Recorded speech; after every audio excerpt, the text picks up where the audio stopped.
Hey, hello. Good morning, Julie Sun. It's good to see you. I hope your Sunday is starting off nicely and that you've got yourself all beautifully there in the warm setup to join in on this stream. Hey, Robbie, and now I'm on my stream. Sandy's here and Michael is here. It's good to see you. Everybody else that hasn't said hello yet, come on into the chat, make yourself known, just so that you don't feel like you're being left out. I was thinking that Robert Forrest Wingman, hello, comes fluttering into the chat. Woohoo! Hang upside down, feel free to make yourself in your cave at home. So yeah, now repotting is the subject of this stream. I hope it turns into a discussion as opposed to a monologue, because even though I have my little pointers all kind of ready to go, so to speak, I don't want to feel as though what I have to say counts. As per usual, it's not about what I have to say, it's about what you think and your experiences. And if you would be so amazing as to share them with us. So let me get myself out of the corner there. I love that. And my B-roll is just going to be some footage of me repotting, just because the subject is what it is. And when that video stops, I hope that I can pay attention and start up another one or do a replay. Right. Okay, so what I'm going to do is, Michael Wong, welcome. Howdy, it's good to see you. Good evening from Spain that is a little bit on the frigid side. And I hope that everybody else is staying nice and warm. Let me tell you something, for the market of 2023, I would suggest you buy stocks in hot chocolate, because that is the only thing at this point in time that is warming me up. Right, okay, repotting. When it comes to orchids, it's amazing. It is awesome because we can repot all year round, depending on what the orchids are doing. So it's one of those hobbies that you're not limited basically to spring or summer or fall, that kind of thing. It's nice to play with our orchids. However, there are certain things that might make you think twice before you repot. And I was just thinking that it might be a good idea to get together, talk about it, because doing a video like this, I'm not sure how I would be able to handle it. Especially, I prefer to have immediate feedback, input, because while I'm here in the winter, somebody else is in the blistering, beautiful summer kind of climate.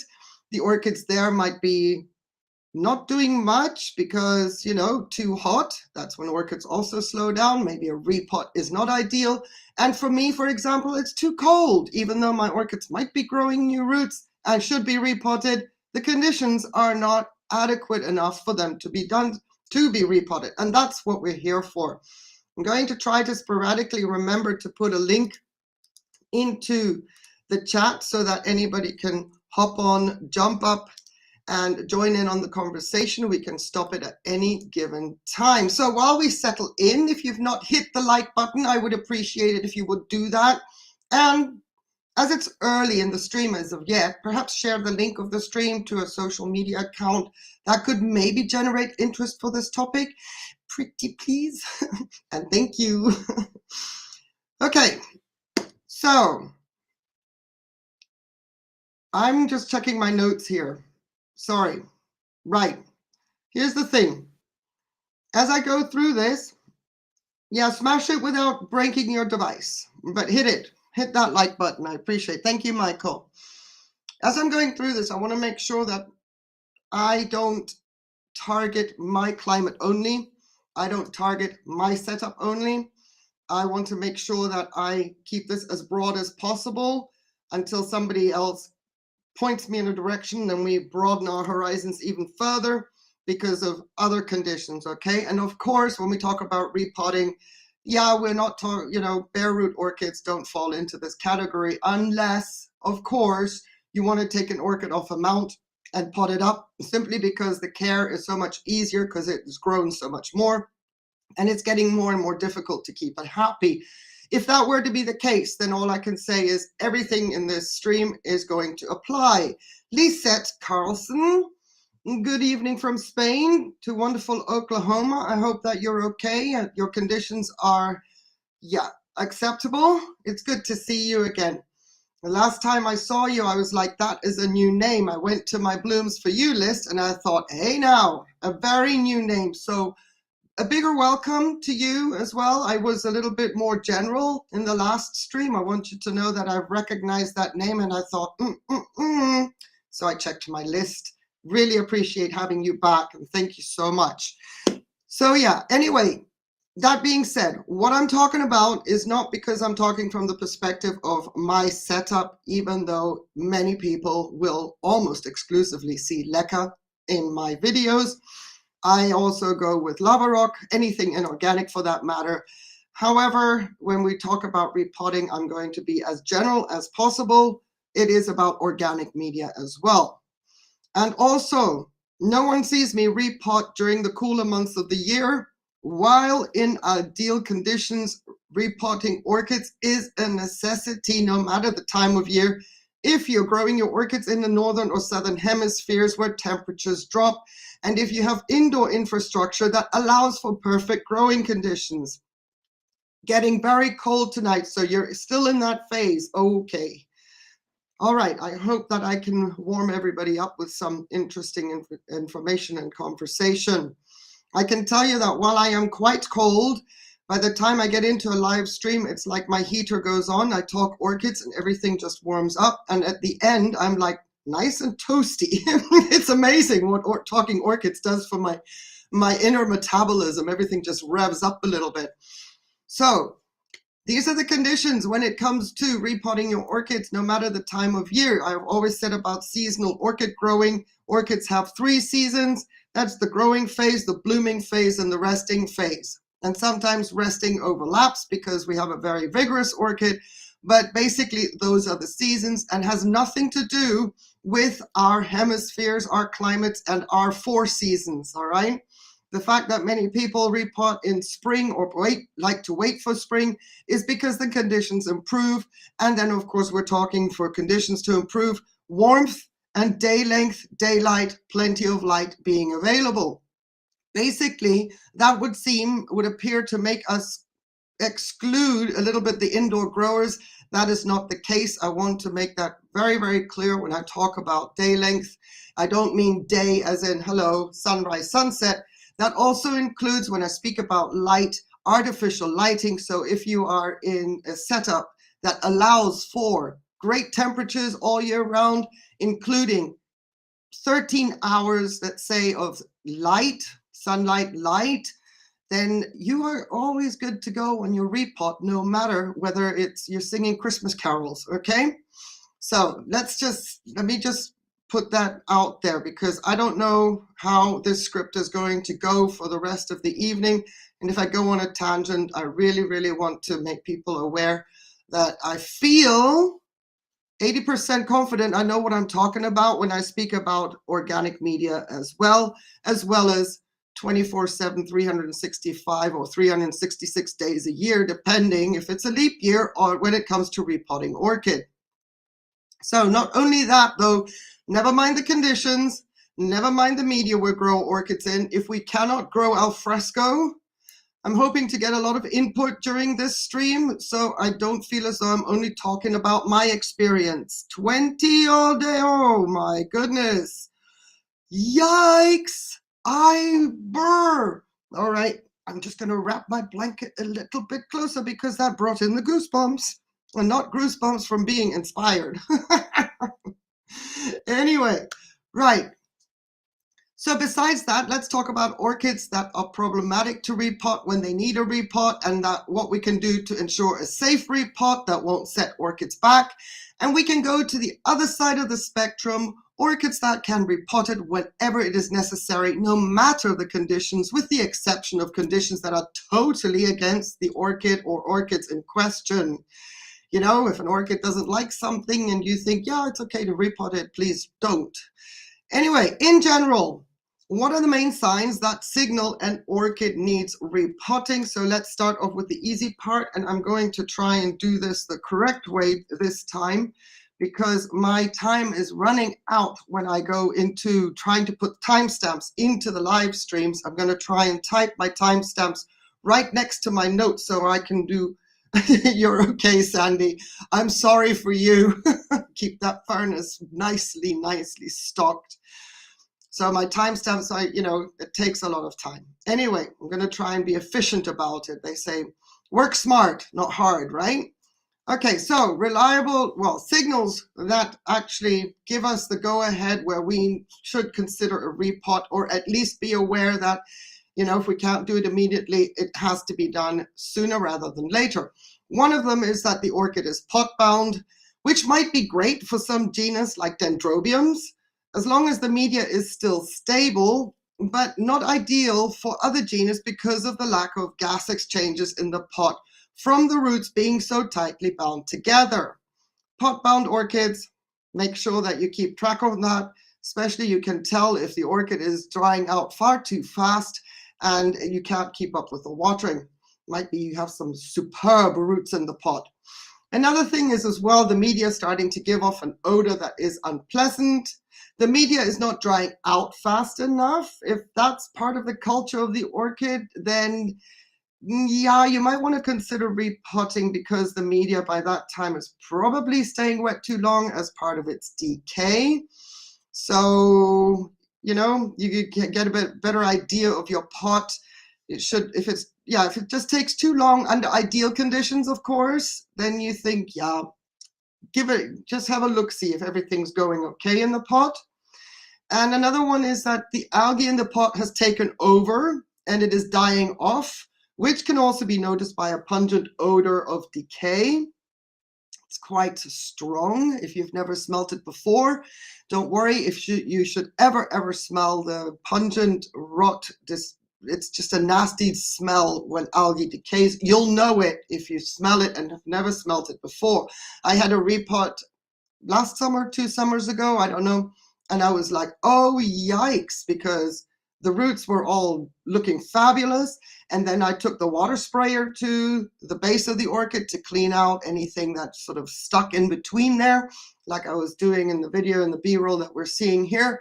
And all of a sudden there was a whiff, like an aroma coming up from the orchid. At first I thought it was my environment because my orchid didn't show any signs of algae or something nasty. No, it was just right at the base. I hit a spot that algae was decaying and it was pretty intense, just a small, tiny area. So you'll know it if you've never smelt it before. And then another reason would be what we know, the signals to repot an orchid is that it has been quite some time that the orchid has been in that pot. Okay, sorry about this.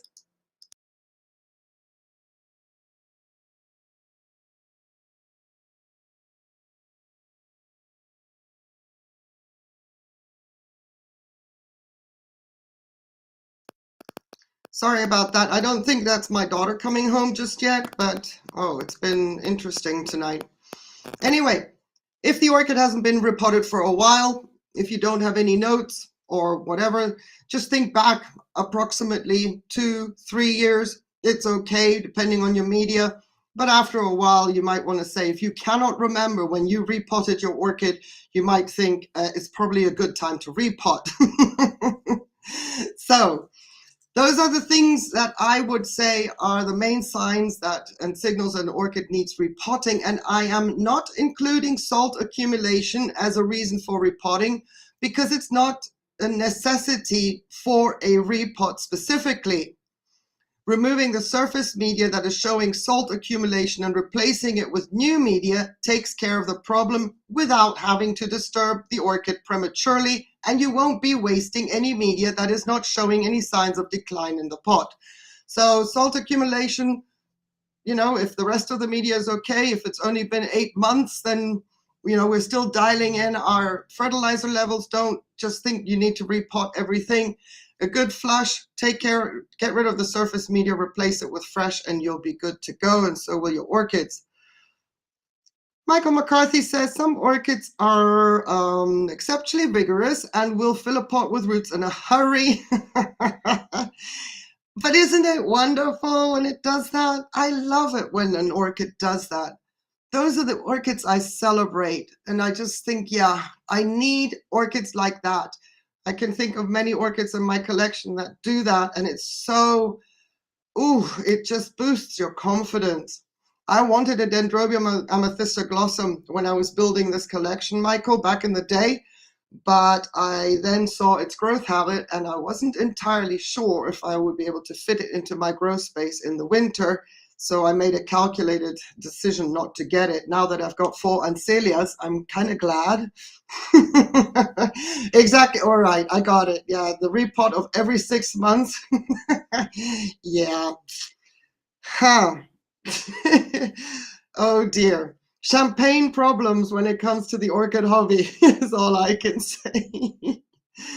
All right, so no salt accumulation applies when it comes to a signaling of repotting.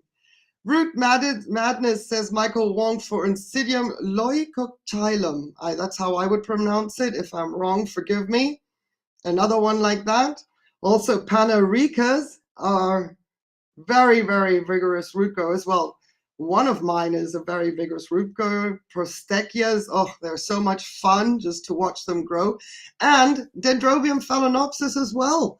Not that I grow them anymore, but oh, what a pleasure. What a pleasure to have those roots. Right, so my next point would be, basically what I did in my little script here is my bullet points are a Q&A to myself, basically. And if there are any questions, ask them in the chat. You can highlight my name, saying Ninja Orchids, or you can send a super chat, which will also light up pretty brightly. So this is my Q&A, me going through the day and always writing down one question after the other. All right, Stanhopia, yes. Coryhopia, I have no idea. That's a first. I'm going to out myself right there. That is me when you hear that taking screenshots because yes, we are. We're watching Gorechea Black Comet. That was the repot from the Cocoa Choir. So I'm going to take a screenshot because I like to go back and look at these little nuggets of, you know, rabbit holes that I can venture down. Okay, so moving on, after we figured out now that we see an orchid needs repotting, we can move on to when is it the right time to repot orchids? And I always bang on about new root growth. But we have issues with orchids sometimes. We can have rot starting to show, and an intervention is a must. Or there was an accident, God forbid, dropping the orchid, or the orchid was doing so well, as we were talking right now, the roots are busting out of the pot and the pot breaks. So there are plenty of reasons why it is the right time to repot orchids, and none of those have I mentioned any of the seasons during the year. I have not said spring is a great time to repot your orchids. I have not said summer is a great time to repot your orchids. And there's a reason for that, because basically if we have the luxury, we have to wait for new root growth, and then we will not be setting any orchids back. And I prefer to actually start a repot, have a repot done and dusted when I just see the sheath at the bottom of the base or the rhizome just starting to break or, you know, open up a little, seeing the root nubbins just coming out. Because the longer the new roots get, the more difficult it is to keep them safe, at least in my case. No matter how pedantic I am, how careful I am, you can see I work with leca. It's an abrasive media. Any media is abrasive, but yeah, I prefer to have nubbins because then I'm pretty sure I'm not going to mess it up. Okay, so new root growth. Remember though, there are maybe other important cues as well. These are the only ones off the top of my head that I could quickly jot down. The growth cycle is also dependent on day length, so we want to keep that in mind when it comes time to repot orchids. This is most critical for growth and survival of roots, as growth may only occur during one time of the year.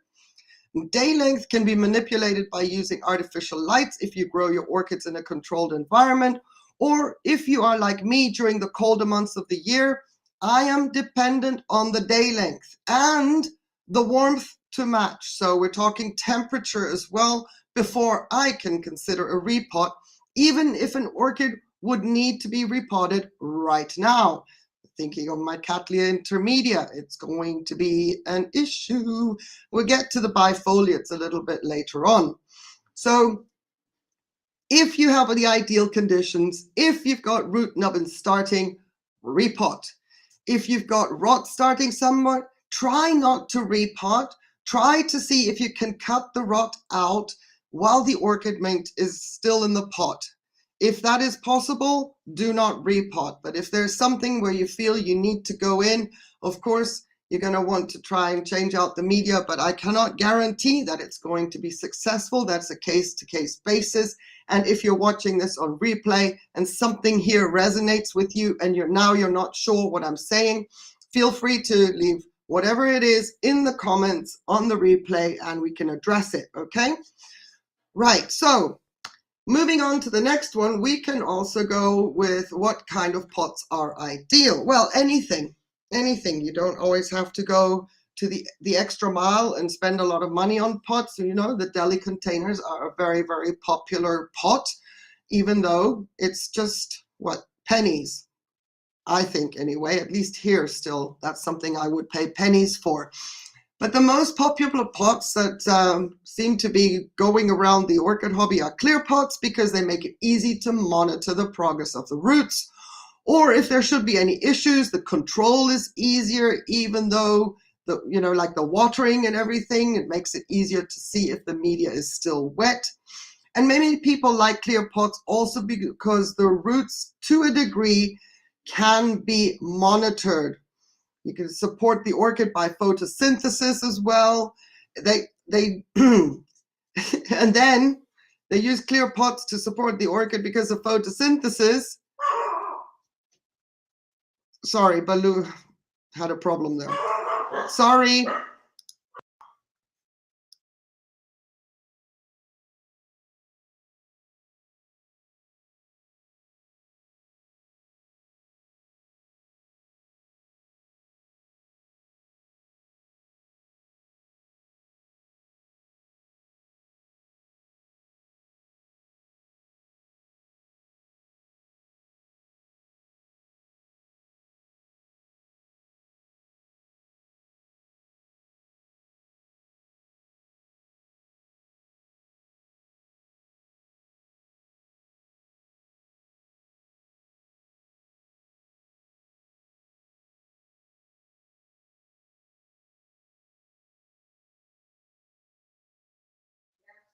Okay, the welcoming committee has done their duty, and I've just asked for a little bit of, control in the background. Sorry about that. Yes, anyway, so photosynthesis is also something now why people prefer to have clear pots. However, in order then to avoid algae, they put them into a mask. So, yeah. Roots don't have to photosynthesize. It's no need. The leaves do most of the job. They can, but it's not a must. It doesn't do that big of a difference to an orchid, unless, of course, an orchid is struggling. Then any little bit helps. If you've got some roots that can also help with the photosynthesis, that is awesome. That's why many times you will see ICU orchids. They are bare root so that the light can also hit the roots. Anyway, that's why I say that's why you see many ICU orchids in clear containers, not only for the light, but also so the light can work with the roots and anything will help it out. So let me just see that I make sure that I get that right because I have had that interruption. Where was I with photo? Oh yes, and clay pots are amazing as well. If you can ensure clean water, clay pots are fantastic. And if with your clean water, you can keep the mineral buildup under control, that's even better. Or else the patina that will show on the clay as white residue could be detrimental for the health of the roots. While I enjoyed growing in clay pots back in the day, I have to admit I hated repotting my orchids because of the damage it did to the roots that were attached to the clay but were still viable. Let me just check. Michael McCarthy says, I just repotted Phragmipedium Dol Goldie. Well overdue, and I'm hoping it doesn't pitch a fit about it. I hope it doesn't pitch a fit either. But as far as I'm concerned, correct me if I'm wrong. Please always correct me if you have a different opinion. Slipper orchids shouldn't be throwing a fit when they get repotted. And if we can jump to that part, I will, because that was one of the genus where I say repot whenever.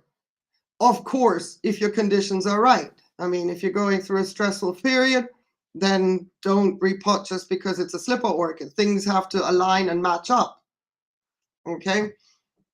Hey, Anita Brown, it's good to see you. Thank you for being here and thank you for that feedback. I appreciate it. Okay, well, how are we going to Pafia Pedalum? Okay, Michael and Michael are having a conversation. That's great. Right, so yeah, clay pots. I tell you, what I used to do with clay pots here is actually not really repot, but up pot with the clay pot, with the orchid still in the old pot, and then get a bigger pot, put the old pot into the bigger pot, fill around with media around the edges, wait for some roots to do their thing into the new fresh media, and then fiddle around, fandangle through the middle. Once the center roots had died back, because normally they will die back around the center, and it's just a process, it's an act, but at least then I've already got roots that are actively growing in the fresh media, and then I would, of course, try and get, that orchid out, put the other one in, or not at all. I would either just fill up with fresh media right bang smack in the middle. Because at that time I had a lot of space, so I had a lot of clay pots that were doubles because my orchids got quite big, and it also helped in keeping the orchid super duper stable. Basically a very heavy base, but that is the best way, in my opinion. If you can do that, do not disturb the orchid, just move with what you've got and then snip away in the center as and when possible. And on top of that, if you've got an orchid growing over the edge of the pot, at the same time, you don't have to cut, you don't have to get a bigger pot, you don't have to stress an orchid out. You just get that bigger pot and fill around, and then the lead will grow into the new space. And eventually, if you want to, then you can cut, but there is no setback.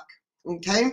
Anyway, there are certain little things I used to do when I was growing with clay pots. The only thing being, I had the white patina because my water wasn't super duper clean, which was always a headache because that would always cause root burn. So there was a bit of a downside there as well.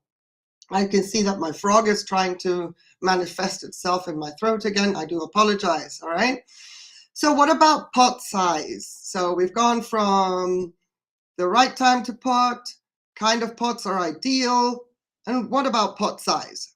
Okay, now in my notes here, doing my own personal Q&A, I said that depends on what media you are growing, which orchid is being repotted. So let's explore the options. Organic media, if you're growing in a wet-dry cycle, the pot size depends on how quickly the wet-dry cycle has to kick in. Same with the orchids that like to be consistently damp. The pot should not be too big so that the roots are consistently wet as opposed to damp.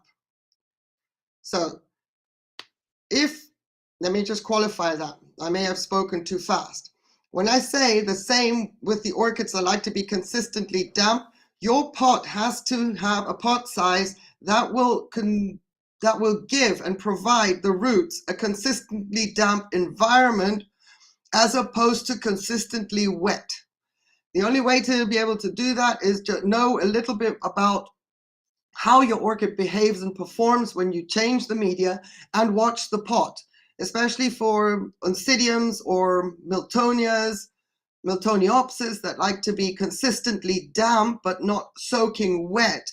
You want to watch and see if your media goes from wet to damp relatively quickly, then you have yourself the ideal pot size. You don't want it to go from wet to dry quickly. If it goes from wet to dry quickly, you want to bump up the size, which is awesome because you just up pot what you've already done. You don't have to take the media out again, you just up pot, and then you get the rhythm of wet to damp, as opposed to drying out too quickly. All right, so I just wanted to qualify that sentence because I read it as a run-on sentence. But You want to be able to water and fertilize frequently as well, especially when for those that are damp, all right? You don't want it to be that you can't water or fertilize because you're after 2 weeks, your pot is still wet. So that is the kind of consistency you want. You want to be able to touch the media and question whether it is in actual fact wet or not. If that is the texture of the media on the surface of the pot, if you're questioning whether it's wet or damp or not, then it is damp in the center of the pot. Keep that in mind. Whatever happens at the surface is misleading based on what's happening more in the center. Okay? That does not apply if you're going for a hard, quick, wet, dry cycle.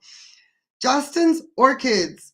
Hey, it's so good to see you. I hope you're doing well. I hope your orchids are doing well. Thank you for that feedback. I appreciate it so, so much. I'm so glad that you're here in the chat. It's so nice to see you. Robbie says, pot size. I'm trying to be more creative, cheaper with potting. However, matching pots with masks, cash pots, it's not simple. It's not simple. That is so true. I am fortunate with the stash that I've got, because those were the days when the living was easy and I could raise eyebrows at my garden center when I placed my pot order. They thought I was opening my own outlet. I'm very, very lucky to have the pots I have right now, even though I can't replace some of them anymore because they don't make them in that size, but very fortunate.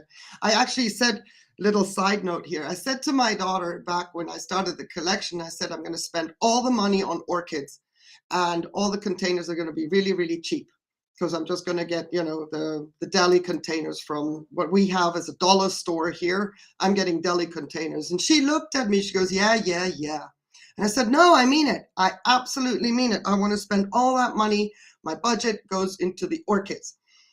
And then the rest is history. So here we are.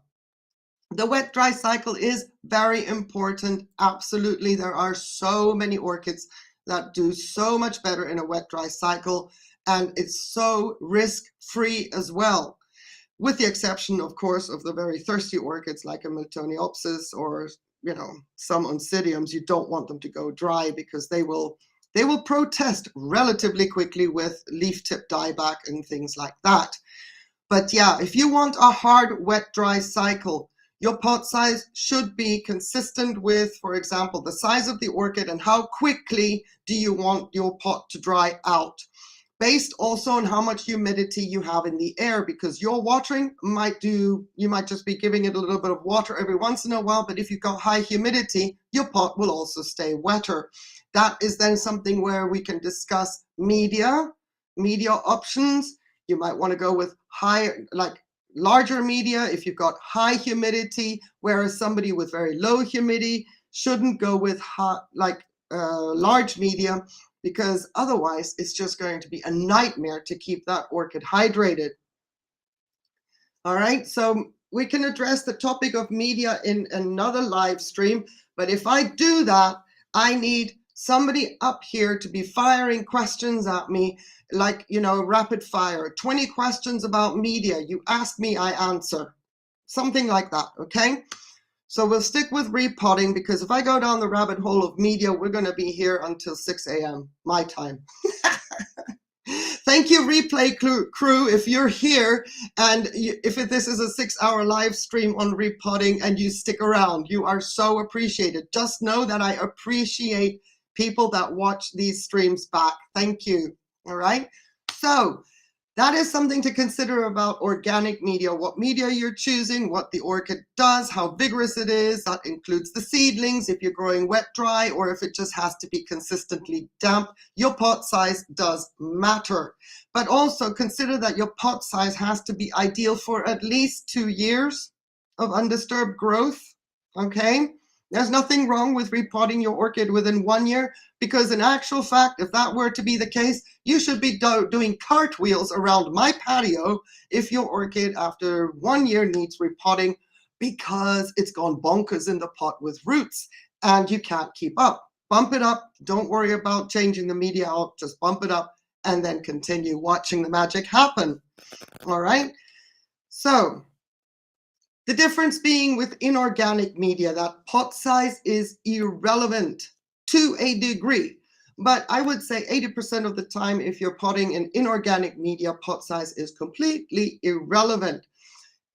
Some proportions based on the size of the orchid and the size of the pot should still be taken into consideration. It's just an aesthetical thing. But in general, your pot does not have to have a size maximum, because the use of inorganic media will permit the orchid to live in that pot for more years than an orchid would be able to live in a pot potted up in organic media in an oversized pot. Usually, or inorganic media can also be done in a wet-dry cycle. When we speak of inorganic media, I am not just talking exclusively with leca and self-watering. Please excuse me while I tell the frog that he is not paying rent and he cannot stay.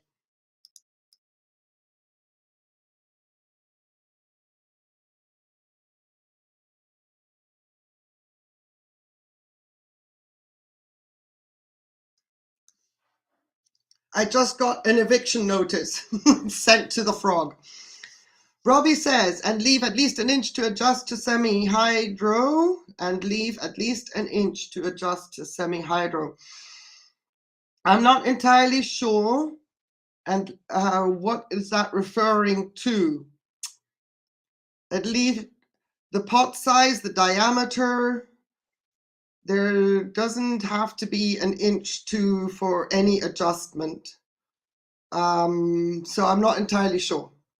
Robbie, if you want to expand on that question, just so that I know where I'm headed with an answer, that would help a lot. Thank you, Robert. I appreciate that heads up. Yes, thank you. Like buttons are very, very important. I appreciate it. So the reason I say that as well is because, of course, when we grow our orchids, and here goes that video, when we grow our orchids, we are always told, do not disturb the orchids. For us that are unfortunate to have to grow orchids in pots, do not disturb sign should be hung and respected. However, when it comes to inorganic media, there's two things. Even though the pot size isn't relevant, the media size will be, to ensure that your orchid can stay in a pot.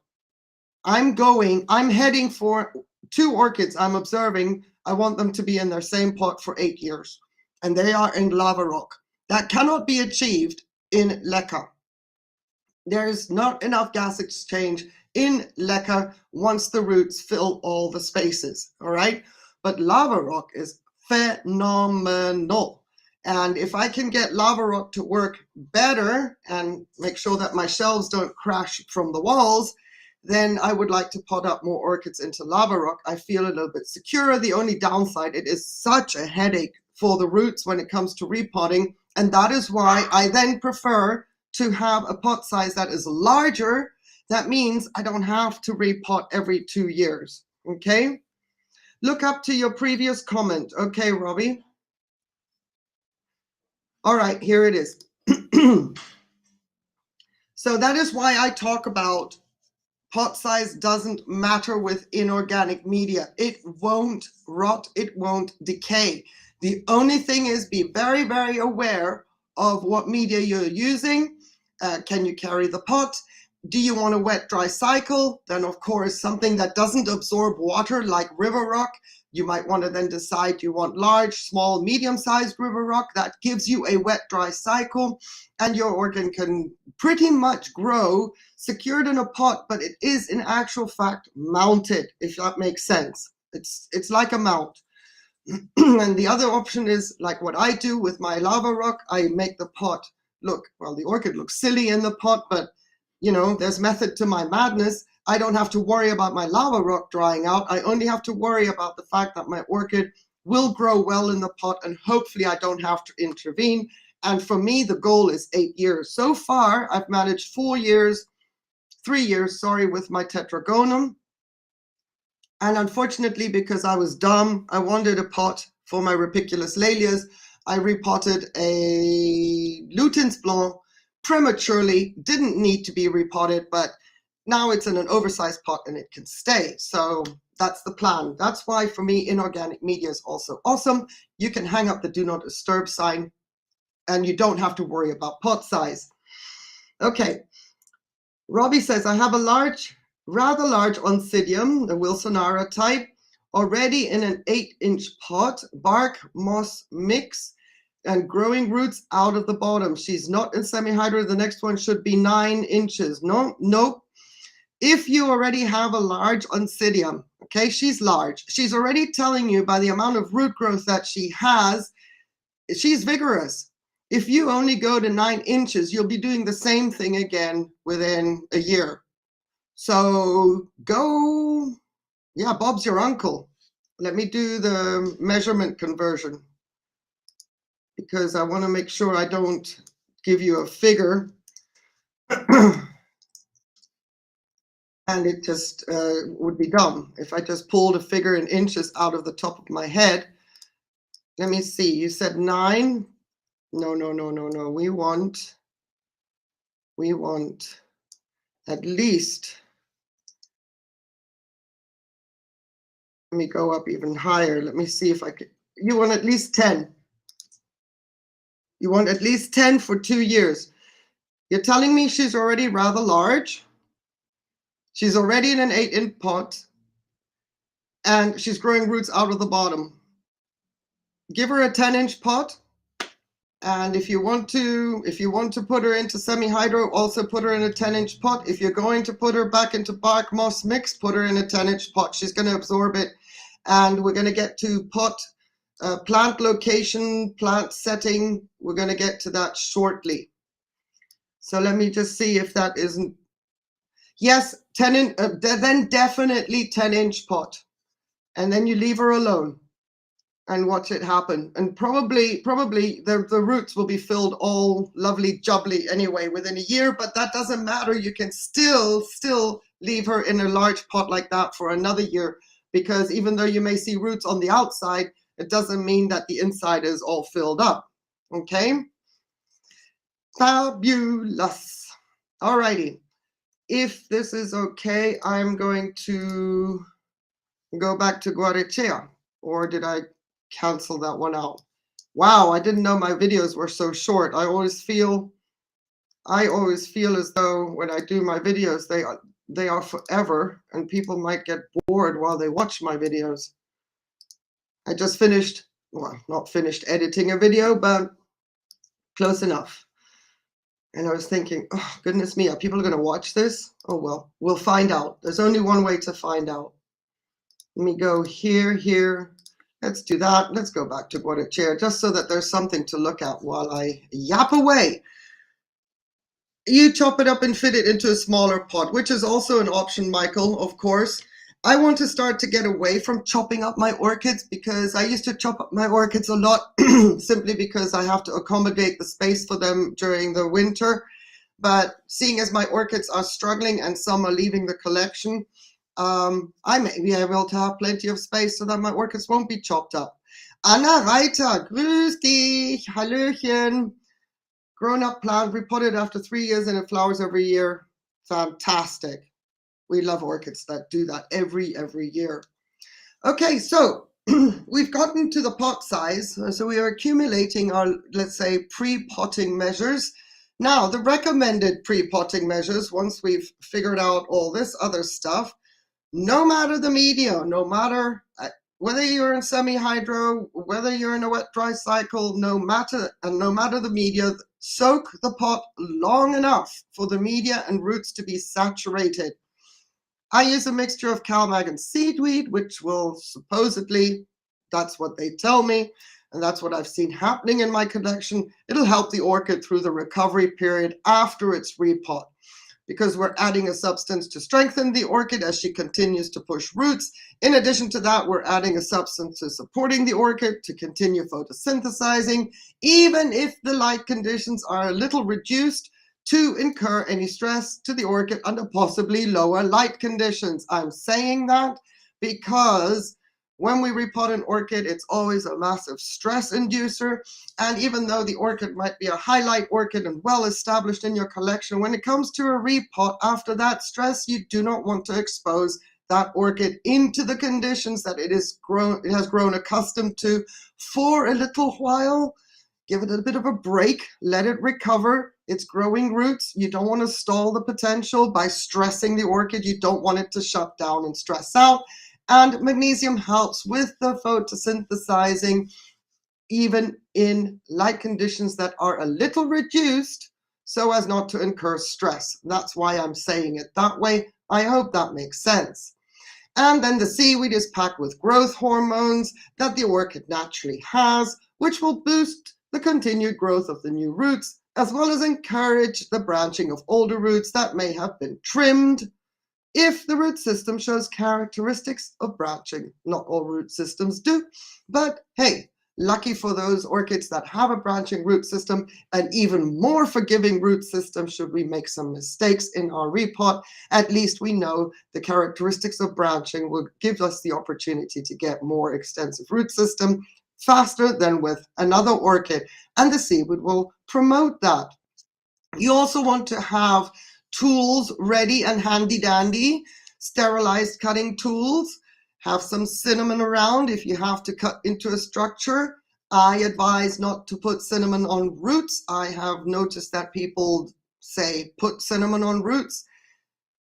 I can tell you why they say that, but the reason that they say that is also the reason why you shouldn't put it on the roots, because of the desiccation.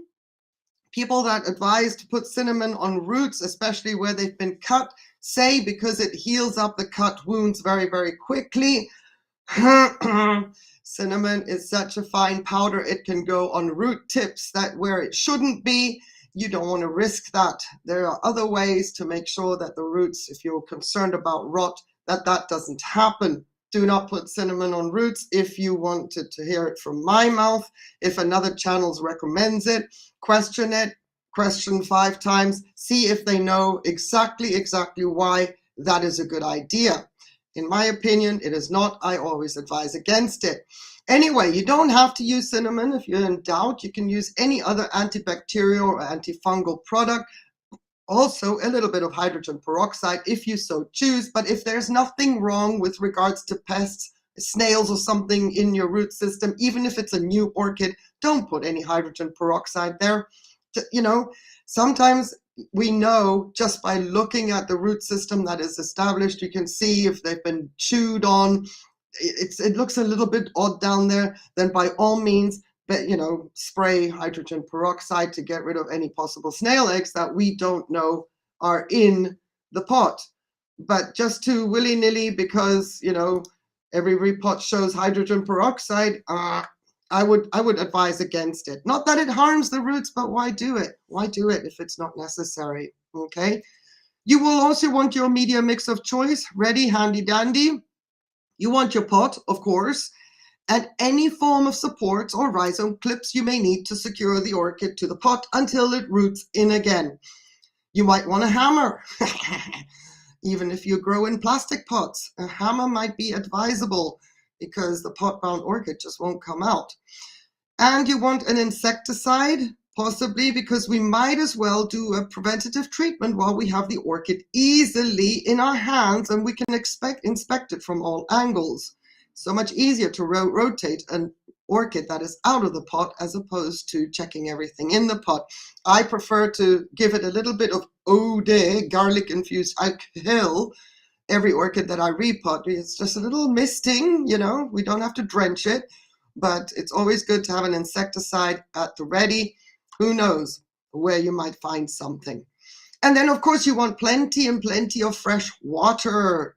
You'll be using a lot of water, rinsing the roots out so that you can determine which roots are good, which roots are bad. Michael Wong is asking, have you done a vid on prevention of honey sap? I'm having this issue is on most of.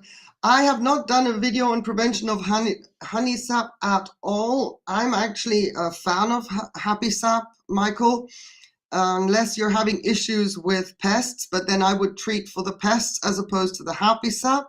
The happy sap is fabulous because A, you can tell the orchid is getting plenty of hydration, and B, the happy sap is full of sugars, hormones, everything that the orchid is using in order to do what it's doing. If it's far too much, I would always advise then wiping it off. If you have to repeat that on, every 3 or every 4 days, I would do that. Eventually it's going to stop. But during active growth, bring on the happy sap. Do the prevention on the pests. And if it's excessive, where it's starting to drip onto other leaves and the leaves then have issues with possible fungi because they love all that sweet sugar as well, that's when I would wipe the happy sap off just to keep it under control. But I wouldn't even know where to begin to say how to prevent happy sap. Deprive your orchid of water?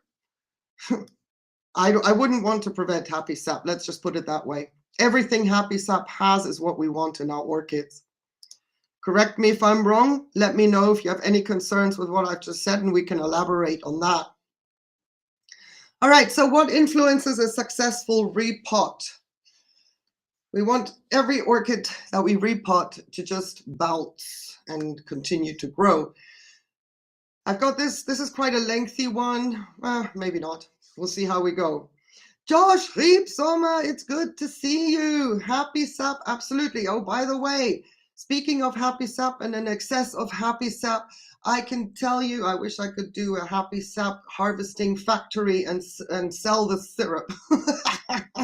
It's going to be a very expensive elixir, but big fan of happy sap, absolutely. Even today, my Fred Cluckiara dropped its blooms. I'm picking up the blooms and they still feel waxy nice and they're still sticky with happy sap right on the peduncles. It's just amazing.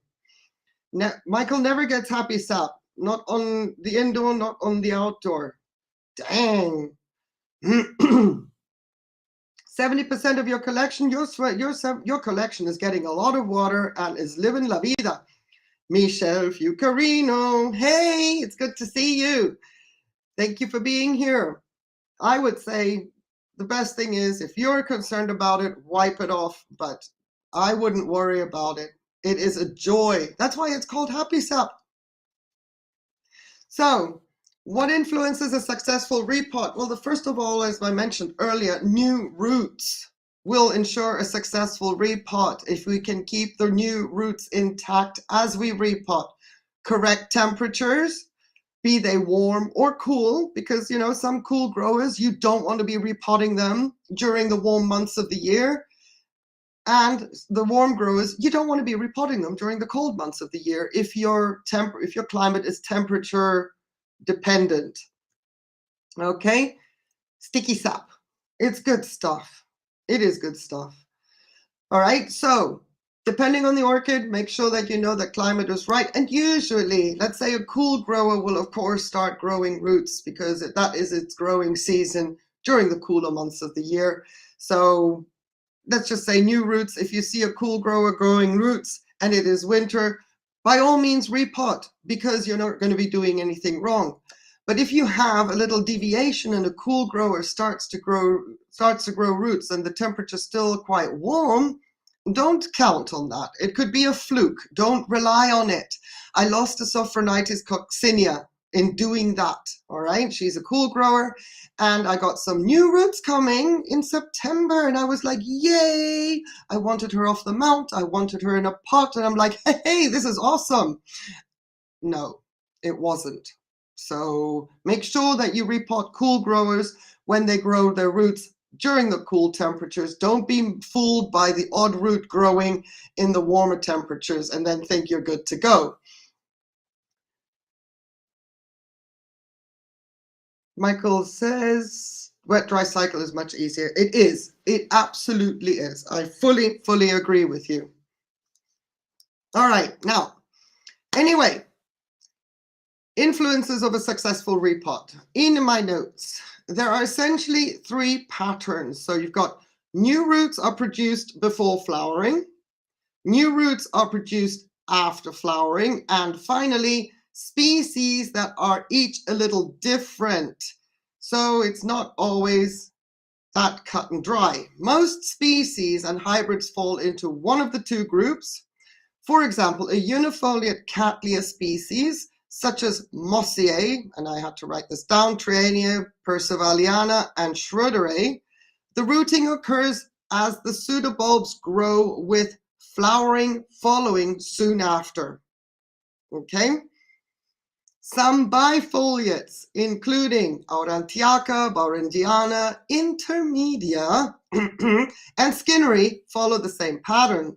Flowers usually are produced during winter-spring. Repotting in winter or early spring means that new roots fill the pot before flowering.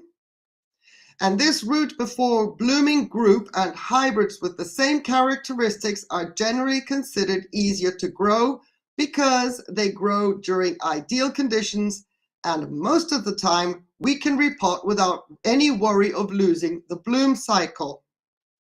All right, now I'm bringing this up because we're talking about repotting, and then we've got these bifoliates that have this notoriety about dumping their roots, and things are not always ideal. Right now, I did hint earlier about my intermedia.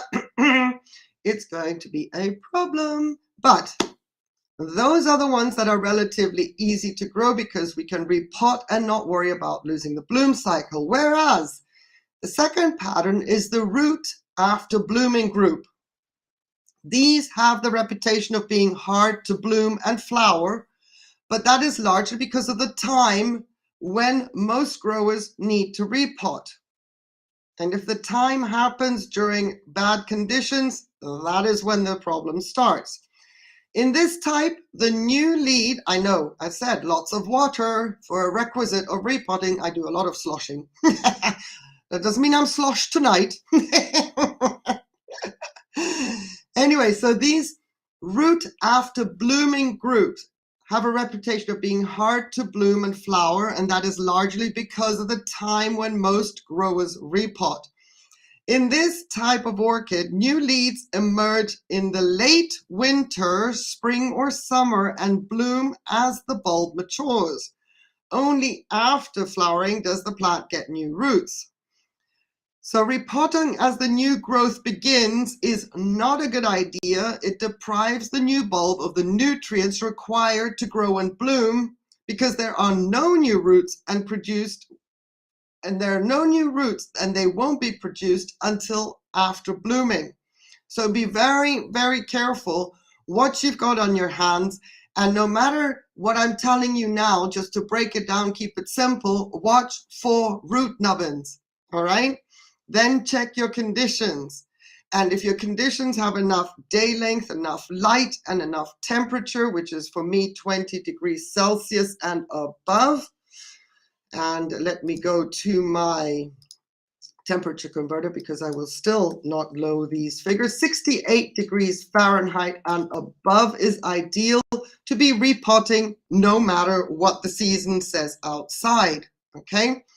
The thing is, if these are not going to be repotted when the timing is right with new roots, this group will often forego flowering and grow new roots instead of blooming on the next new growth, okay?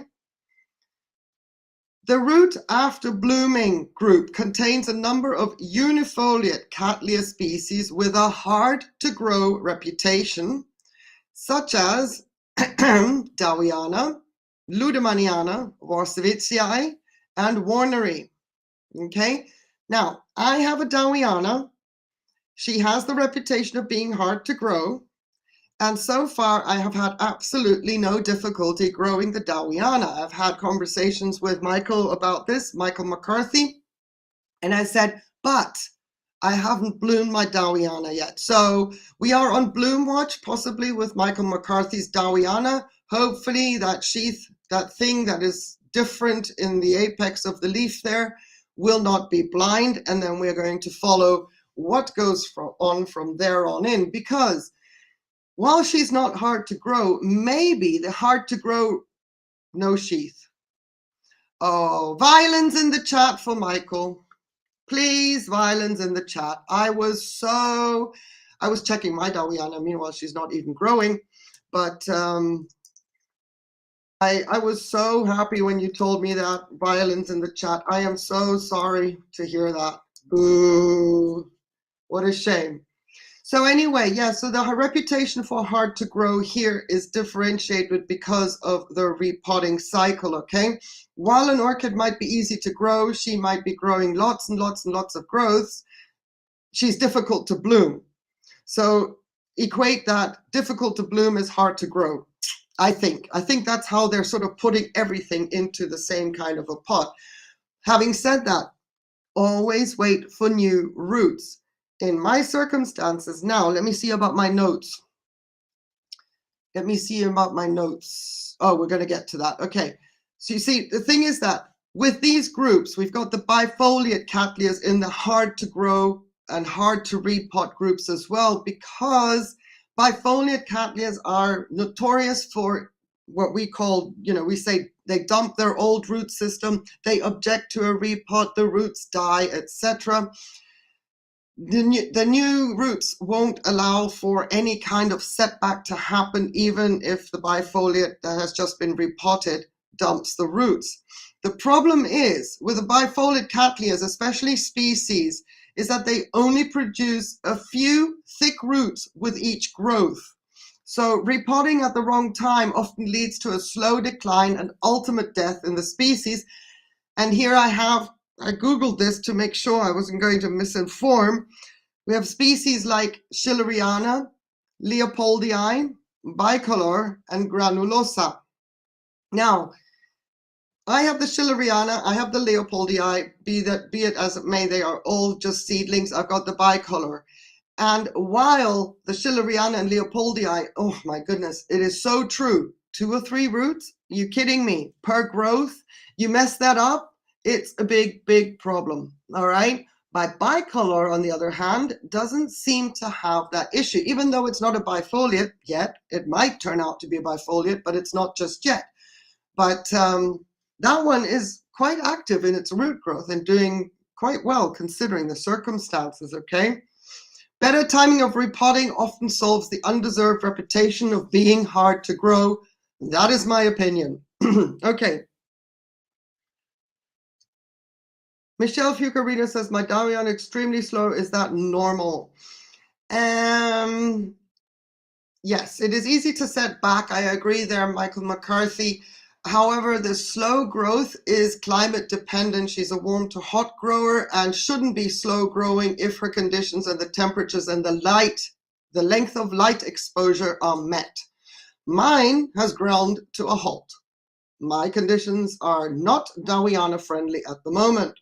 So I wouldn't consider that as being slow. That is just my conditions aren't right. So maybe you want to dial in and check your temperatures. Yeah, I would get 2 as well. If she starts now, if my Dowiana starts a new growth, let's say beginning of February, I will have another one starting, unfortunately, by August, July. Which of course is nasty because none of them will bloom, seeing the conditions right now aren't right. By the time it gets going, it's going to start another growth and then the conditions go downhill again. Repotting Dowiana question. Algae blocking view of roots, glass jar, leca, semi-hydra, repot and clean up or let go. Depends on how much space is between the roots and the leca. The algae, don't worry about it. As long as you're flushing and there's no bad odor coming out, don't worry about the algae. There is no competition there. What is important is that there is enough gas exchange still able to happen between the roots and the leca. If the orchid is so happy in the root front, it could be she is blocking her own self out of the oxygen supply in the media. Michael Wong says, I have 1, 2 new roots growing now. On your Dowiana? Drinks? Because I have a frog? I'll take a drink. Make it a dirty one. But yeah, so I would like to know, plenty of room, no odor, just can't see what's going on. Yeah, let it go. Let it go. If there's plenty of room, don't worry about it. And if there's no odor, I know it just doesn't look nice. I get it. But then leave her be. She's fine. That's awesome. You've got, yeah. So you've got your conditions are under control. That's awesome. Ninja Orchid says, I said drinking game was every time you say root. Oh! I didn't see that comment. Okay. Okay, I'm good. Oh, now you've made me so conscious. Now I'm self-conscious now. Okay, hang on a second. Let me regroup here. That's naughty. Ah, it's getting warm in here. I'm blushing now. Oh, okay. I pretend I never saw that comment. I'm just, all right. I love it. Here come the martinis. Okay, where was I? Okay, we've done the influence of successful repot. Basically, even if you don't know the growth habit of, oh my gosh, I'm gonna say it. If you don't know the growth habit of your orchid and you need to repot, make sure that you look out and watch out for root nubbins.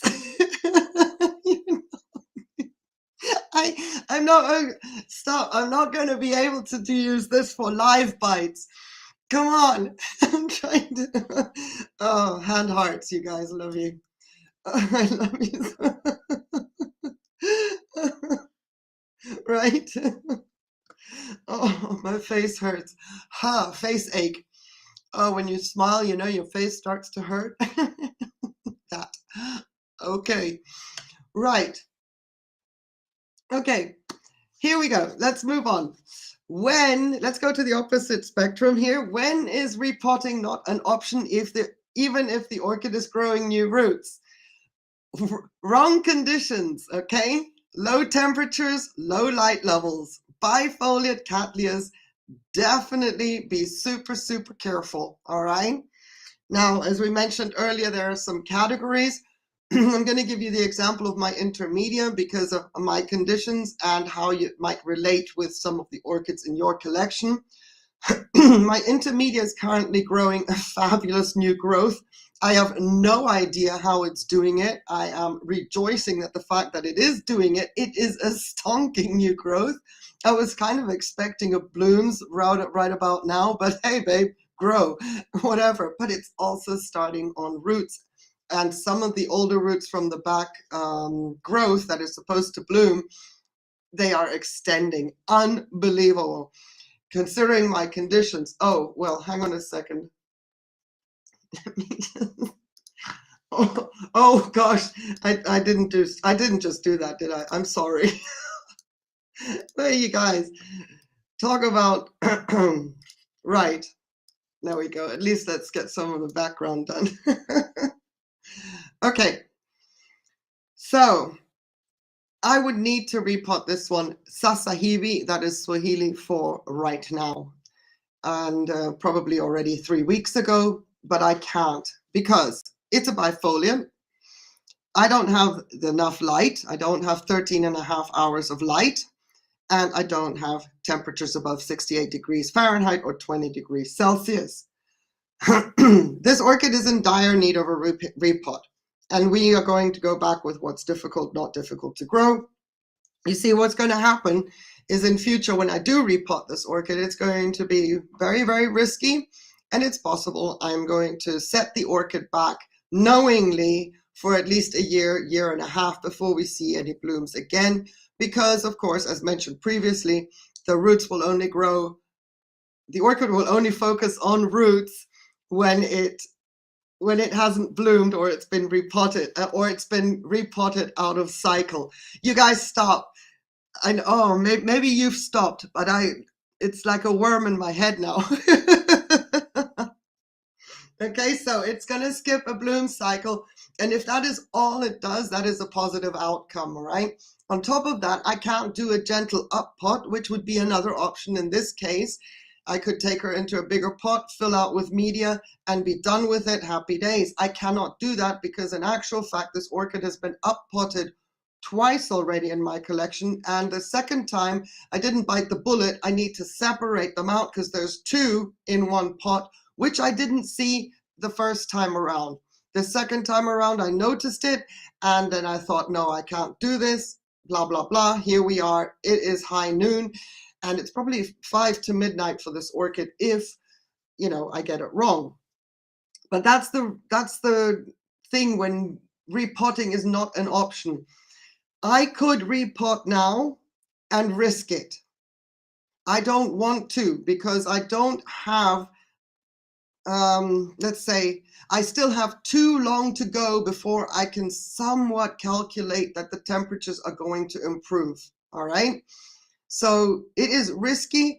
If I do it now, I would probably lose her because I have too long to go. If my circumstances were the way they are now, and it was March, even early March, even though the temperatures, she can't live outside, at least I know in 6 weeks it'll start to warm up and then she'll have some backup, if that makes sense. So weigh your odds, weigh your options, know your circumstances and your conditions. And as I speak and you're thinking about an orchid, you're not entirely sure, even if you're listening back on replay, please feel free, bring that into my attention in the comments and we can talk about that and be more elaborate. You see, the thing is that bifoliates, any orchid repotted at the wrong time will dump their roots. The reason everybody picks on bifoliates is because the root cycle is not actually being taken into consideration, and then they blame it on the bifoliate. I have as yet to find a paper that tells me why bifoliates dump their roots. So far, I've only drawn my own conclusion to say, you repot an orchid at the wrong time, you're going to lose your roots, period. All right. And there's another reason I'm going to get down into a little bit later on, another reason why your orchid will lose roots after a repot. And we'll get to that. Okay. So if your conditions aren't optimal and your orchid is showing you new roots, I would wait for the season to be more favorable, the conditions to be more favorable, and then be very, very careful. And I do not care if you're doing it with a complex Phalaenopsis hybrid or if you're doing it with a bifoliate. Every repot should be handled with the utmost care, okay? This is sort of a run-on question here. I asked myself after, when repotting is not an option, the run-on question I put down on my notes is, can an orchid be repotted at any given time? And the only genus that I can think of, and whoa, this timing is coincidental, but the only genus I can think of where it's not an issue to repot at any given time are slipper orchids, in my opinion. Now, if, of course, your slipper orchid is not in the ideal conditions because it's a cool grower and it's the middle of summer, please don't repot. Again, you don't want to stress an orchid out unnecessarily, but pretty much you don't have to wait for new root growth in order to repot a slipper orchid, okay? And I see you, Michael. I was just going to say, let me know in the chat or the comments if you are watching on replay, if you have any suggestions of other genuses that won't be set back if they are repotted, no matter what is going on in the pot. Michael McCarthy, I have good luck repotting bifoliates on a more aggressive schedule where I can just pull, shake off the media and repot, much less root loss. On a more aggressive schedule, on a more regular schedule, as in you're not going to wait, let's say, the magic 2 years that everybody talks about. You do it more frequently, because that is super interesting. You see, now I'm getting really warm. I can remove my blanket. How cool is that? Annually. Okay, you see. I think you mentioned that to me before, Michael, and I've forgotten. Yeah, I remember now. The little graisseuse. I think you've mentioned that before. So, I'm going to show this one because bifoliate repotting annual or sooner with a lot less root loss. Hey guys, this could be the same thing as the light bulb moment for zygopetalum care across the tubes, courtesy of Michael McCarthy. This is awesome. All right. Still scary for my intermedia with adverse conditions. Ugh. I might give it a go once she establishes herself again when we get to her, when the weather improves a little bit. So yeah, let me know in the comments here in the chat or anywhere afterwards on the replay if you have any other suggestions of other genuses that won't be set back if they're repotted no matter what is going on in the pot. You know, for me, slipper orchids. If you want to play with your orchids, you have nothing to play with, it's not that time of year for the rest of your orchids, give your slippers a go. Give them a whirl, so to speak, okay? Now, how to select the best orchid media was the next point that I had in my head. And well, you know, here we are. Lots and lots of variables. Selection of an orchid mix depends entirely on the environment and the orchid to be repotted. That was my first reply. I think I did this in between watering. I took my sprayer, water. I was like, oh, wait, add that thought. Went back to spraying, add that thought. Went back to spraying, crazy. Anyway, so the selection of an orchid mix depends entirely on the environment and the orchid to be repotted. And some orchid mixes contain small particles that are best for seedlings and fine-rooted orchids, and other mixes have medium to large-sized particles for thick-rooted orchids, especially if you want to grow in a wet-dry cycle and you want it to be a very fast wet-dry cycle. So if you want to, for example, when it comes to repotting orchids that are fine-rooted, but you need a fast wet-dry cycle, then the adage that I always go by, I always say fine-rooted orchids, small media. That's whether you've got seedlings or not. Anything that is a fine-rooted orchid goes into small media. The orchid usually needs more water, etc., with the exception, of course, welcome to the orchid hobby, with the exception, of course, that Tolumnia is like a fast wet-dry cycle. It's got very, very fine roots. If you're going to use organic media and you want to use bark, then make sure you've got big pieces of bark as opposed to small pieces of bark if you have enough humidity. All right, so these are the little variables, little things you need to think about. If I were to put my Tolumnias on bark, I would not get away with using big chunks of bark. I would have to put in, you know, medium, small sized bark in order to grow my Tolumnias. But my climate is super, super dry. Think high desert. And I don't know where that just came from, but I think that now makes sense because it's so difficult to comprehend. I'm right by the coast. It takes me 10 minutes to walk down to the beach. And here I am sat with an average of 30% humidity in my climate. It makes no sense, right? So just now, newsflash, I guess a fog lifted. Speaking of climate, yeah, high desert, super dry and very, very hot with very strong winds. Okay. Stanhopia, Andy Land accepted the repot quickly. It did have new. Fantastic. That is perfect. Michael Wong says Maxillaria seems to get back to normal fast. Got bare roots in September. Now, gotta love the Maxillarias, aren't they? Fantastic as well. No, got so worried about fast roots on Stan. I don't have to use pot as root Yes, I hear you, Julie son. We can relate. Yeah. Yeah, I don't use I don't have any media anymore in the pot. My Stanhope has just gone nuts. The only media that is growing now is its own little microclimate, and the moss is going bonkers, but that's probably, and ferns, lots of ferns are growing there. I've got a little microcosmos going, something I never ever expected to happen, but we'll see how it goes in the summer. We'll see which is stronger, my dry climate or the amount of roots in that basket of the Stanhopea. Stan the man, 10 minutes to the beach. I know, I'm so mean, but don't talk to me about the beach right now. It is freezing. Oh, burr. I was thinking of taking the Orchid Ninjas down there for a walk, and I'm like, anyway, Orchid Ninjas. ninjas, if you see a beach video, you'll know I walked there. You're welcome. Well, we can talk about it. Should I do that?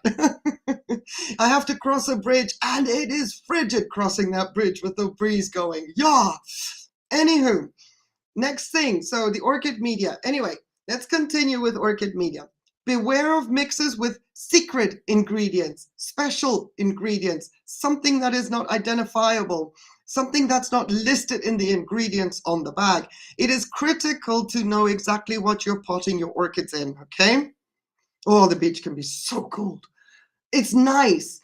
Once you get home and get yourself some more hot chocolate, you think like, oh, ooh, you know, and you've got the ruddy cheeks, and it's lovely. You're proud of yourself that you did it, but the thought, oh, brr. Okay, so none of this fancy schmancy stuff. If it doesn't exactly say what is in the bag, don't get it, okay? Also, media, if you're talking about organic media, if there is a way to know how long an orchid mix has been sitting around on the nursery store shelf, then it might be a good idea to know that, figure it out, find it out, check the dates. I don't know how that can be determined. I don't buy organic media here anymore. The organic media that I could see in my garden center is clear, so I can actually see what is in the bag. So if that's not an option, find out how long has that bag been around. See if somebody tells you something, and if you're getting some kind of weird vibes that the person is telling you but doesn't really know but wants to give you information because they want to be helpful, I'd sort of like back away and say, not this time around, okay? Because the storage length of the media, depending on how it was shipped, etc., how long it's been there, was there enough ventilation, blah, blah, blah, blah, it may have already begun to decay in the bag. And that is like, that sucks big time. I think Julie's son has stories to tell, and well, she's over and done with that because that's nasty. And the media this day and age is also super expensive. So know what you're buying, or buy from a reputable, you know, growing shop. I don't know, growing shop, that sounds like more hydroponics, but you know what I mean. Get your source at least to let you know how fresh the media is. Okay, so ideally you want to choose a mix for your orchids made from fresh media. Thank you. I'm so glad I wrote that in, because the word salad before. If a mix contains cocoa husk chips, again, if it's from a reputable source, and it's an orchid mix, they shouldn't be selling you anything that has too many salts in the media. If you're not entirely sure, pick out those cocoa husk chips and leach them, because maybe there's too much salt in them. If they haven't actually done their due diligence, you never know. You want to be on the safe side. Excuse me, hang on a second, I've got to mute.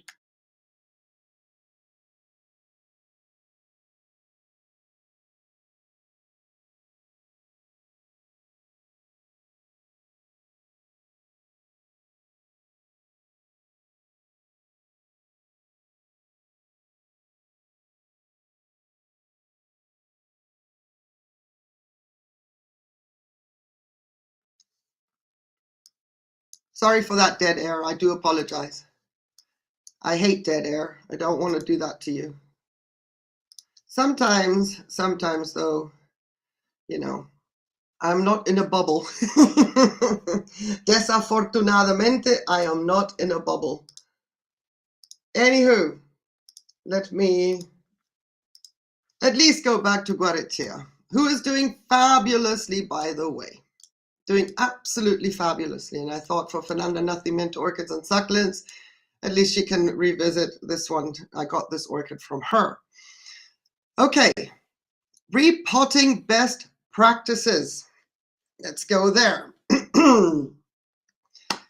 Try to get the orchid from its old pot with a minimum of damage.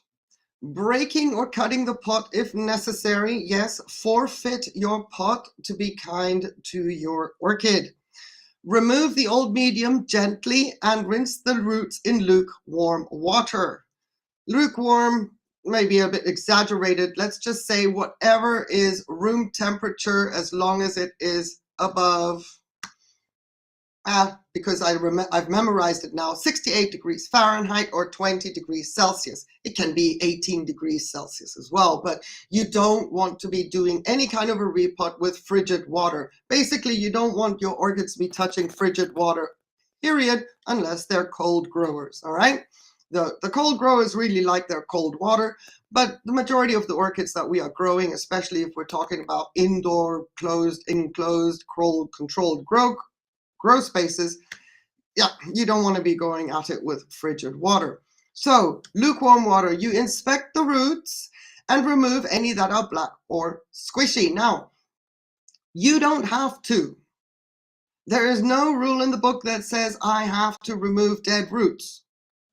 It's not like something's going to go wrong with your orchid if you leave dead roots on. Some of us are a little bit more pedantic than others, and we want all the roots off.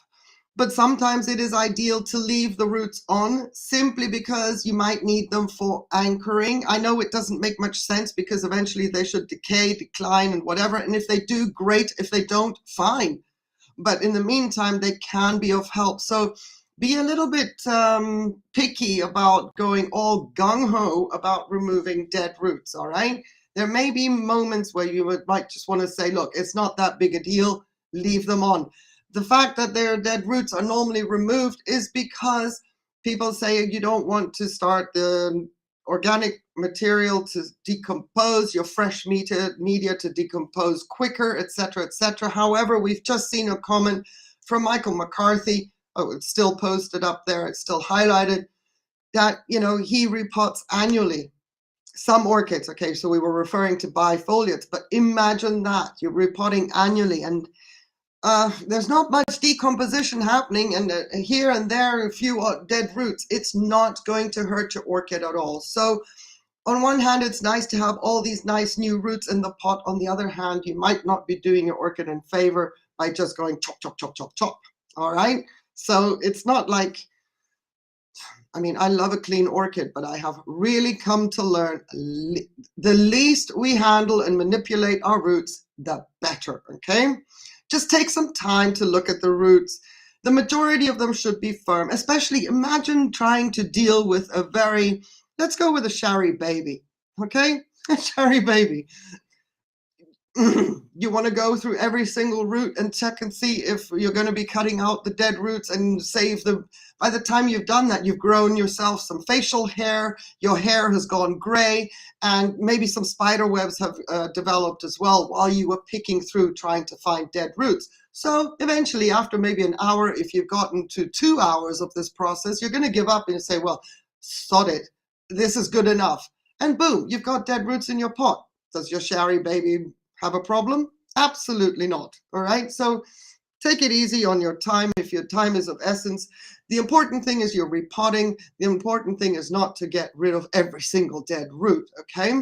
Now, however, what we do want to look for is some firm roots. We want to make sure that they're free of disease and pests. And hopefully, if we're doing it right, with a healthy growing tip.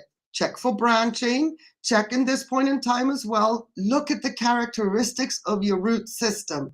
Take it in. Let the images that you see with the root system and the orchid you're handling as you're repotting, let that become an information source for future reference when the orchid is in the pot, so that basically you take a photographic image, like a little video clip of your own with the orchid in your hand, understand its root system. Once it's in the pot, you have that in your memory, all right? If you don't recall it straight away, there is something that we then think, I did that by instinct, but maybe not.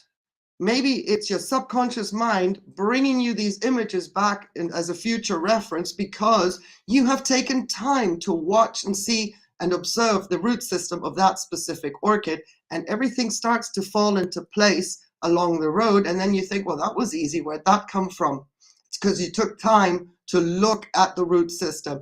Also observe if it's not a branching root system, and that is super important for any future repots, so that when you see root nubbins coming out again on a new growth, you have to do it again, that eek, caution, I got to get into this now. This is not a forgiving root system. This root system doesn't branch. it's going to be a problem. So that gives you the variables. All right. Good news. Anna Reiter, Sherry Baby, lost its next bulb, but this time a new growth. Now, party, party. I think we need to give a thumbs up right there for Anna's orchid, because we've been dropping pseudobulbs faster, but now we have a new growth. That is awesome. Thank you for that update. All right. So you also want to check for shriveled leafless back bulbs. If there's anything, you want to be cleaning that up. You don't have to, but if you're going to be a little bit more lenient on yourself when it comes to removing dead roots and leaving the orchid with something to hold itself into the pot with, remove the back bulbs. It's a good balance for a cleanup. Okay. Now, anything that looks plump and nice and good, then leave that on. Also, once again, check for pests. Get your little pew pew out, whatever it is that you use, and turn your orchid upside down, check around, and have a look-see if there's anything that needs to happen. If the orchid has been in your collection, seeing as we're talking about repotting orchids, and you've never had a pest issue with the roots, never had snails, again, drop the hydrogen peroxide, okay? Save yourself the product. There is no need, all right? Nowhere is it written to say step 8, spritz with hydrogen peroxide. No need, okay? Right, so what do we got? What's going on? What's cool? What did I miss? I want to be in on the chat here. Just 1 second. Let's take her. You will be hooked soon enough. Scrolls up. Robbie. Myria Meyer has opened its. Oh, you're still waiting for the dreadlocks, Robbie. Oh my goodness, she is a beauty. She is an absolute beauty. Alrighty, so we're now moving on to a question I put down. What is the best position for an orchid in the pot? And it has taken me many, many decades to come finally to the conclusion that the best position for an orchid in a pot is bang smack in the middle. I know. If you don't know me or my channel, haven't followed me for the past year, you won't know that I have changed my mind on positioning an orchid in the pot, and you will see many of my orchids that have like the back end of the rhizome tucked up against their pot, and then let the center move and grow in towards the center of the pot, and so on and so forth. However, it looks daft, because I'm going to go back to what I was mentioning with regards to repotting possibly every 2 years, and that would be in organic medium, and also me not repotting in 2 years, hopefully pushing an orchid to grow for 8 years in a pot. That is because inorganic media. And why should I put my orchid snug up against the back, have the growth move forward, when orchids will do whatever they want to do? If we do something well, somewhere a node will sprout. And how often have you had the situation where you've repotted your orchid, the new growth is facing the center of the pot, and then, hey now, something's going on in the back. And you've just repotted, and here we are back to square one. Now we wait, we have to reposition. So put it in the center of the pot, save yourself the trouble. If you're in organic media, who cares? You'll be repotting in 2 or 3 years anyway, because the orchid will grow out its pot. But if it's going to grow a new lead going in the opposite direction, you've still got 2 or 3 years before you repot, and you don't have to do it again 1 year later, being a little bit frustrated, happy that it's growing a new lead, but the frustration is, why are you doing this? Well, the orchid's going to say, why didn't you put me into the center of the pot then? You wouldn't have to be doing this. You see where the orchid is coming from, so to speak. And also, let me tell you something. The orchids that I have positioned into, let's say, the larger pots that I want them to be in for a long time, they look so much more balanced. It just, I don't know. I have my Dendrobium little Speciosum Magnificum outside, and it had 2 directions of growth, but they're all coming out like a triangle shape from the back end, which were the seedling bulbs, and then it started to branch out towards the front. I have it in a square pot, so I put it at a diagonal with the seedling bulbs, into the corner of the pot, at the back, letting the front ones grow into the center of the pot. Yes, and for the past 2 years, my little munificum, no, my speciosum is growing growths right up against the corner from the seedling bulbs. I mean, happy days, right? So who's the nincompoop? Put it in the center and I still wouldn't have to bother it. And now I'm watching the new growth. It's forming right up against the back there by a seedling bulb. And I'm like going, do I have you in this pot this year or do I have to intervene this year? It's such a shame because the pot is big enough for another 4 or 5 years. But here I've done what I've done. I didn't put it in the center. And yeah, it's a shame. But I've learned my lesson and I will highly advise everybody, just put it in the center of the pot, no matter your growing media, no matter your pot size. Okay? Okay, right. So how detrimental is the repotting process to the existing root system? It kind of goes hand in hand with my next question that I've noted down. Why do orchids dump their roots? And then I had another one where I said especially bifoliate cattleyas, although we've actually addressed that in a previous question. So existing root systems, how detrimental is the repotting process? Okay. Let me skip the bifoliate part because we've done that. All right, let me go into this, and I may rock some boats here, but I'm captain's daughter. I think we'll steady the ship afterwards. If you hear me out, or maybe you're going to go, oh, I never thought of that. Okay, so apart from the bifoliates that we've mentioned, having this finicky little trait that they do, other reasons for old root systems to decline after a repot is because the media has changed, even though it is from organic to organic. Changing from bark to bark is a change of media because the other bark was older, the newer one is drier. Okay, that is why a root system will fail. Do not rely on the fact that you're changing from bark to bark or sphagnum moss to sphagnum moss. Okay, setup change. Okay, so this is where the differential comes in. Just because you're growing in organic media and you're putting your orchid back into the same organic media, keep in mind the new organic media is fresh. That's the whole purpose of a repot. Your roots could decline even after that. Don't be surprised if it does. And that is because of a water retention issue that new media doesn't have.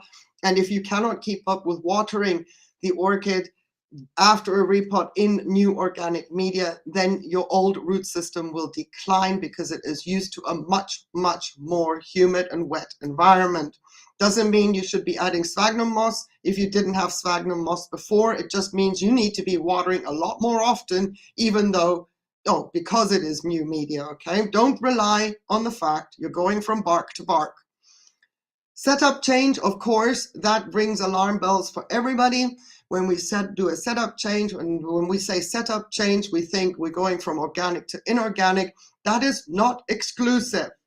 A setup change is going from, let's say, you're going to go with bark, but you've had a wet dry cycle, but now you're going to go with bark and you're going to grow hydroponically. Okay? It is a setup change. But let's just, for the simplicity of this, without going into too much detail, say setup change, we're changing the media, period, as we're going from organic to inorganic. That can take an old root system out. And I say can, it doesn't have to, but be aware, be prepared, it can, and that's why new roots, muy importante, and your orchid won't be set back when you do a setup change.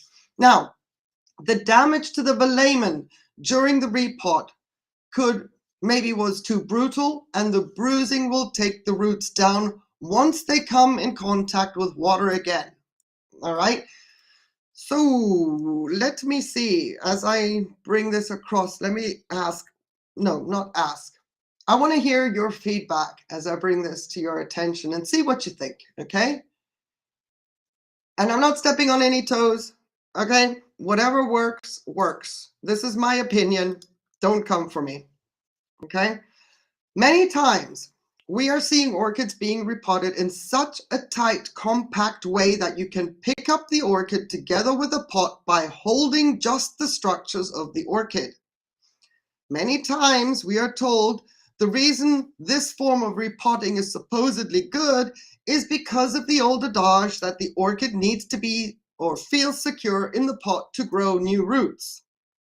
While it is true that the orchid needs to be secure in the pot, it does not need to be, let me make sure I say that right. I've written this down. It does not need that for the sake of growing roots. Okay, let me say that again. While it is true that the orchid needs to be secure in the pot, it does not need that for the sake of growing roots. The orchid is going to grow roots whether she is secure in the pot or not, but for the sake of the new roots, not to suffer any abrasions against the new media while they are growing. That is why the orchid needs to be secure in the pot, not for the sake of growing roots.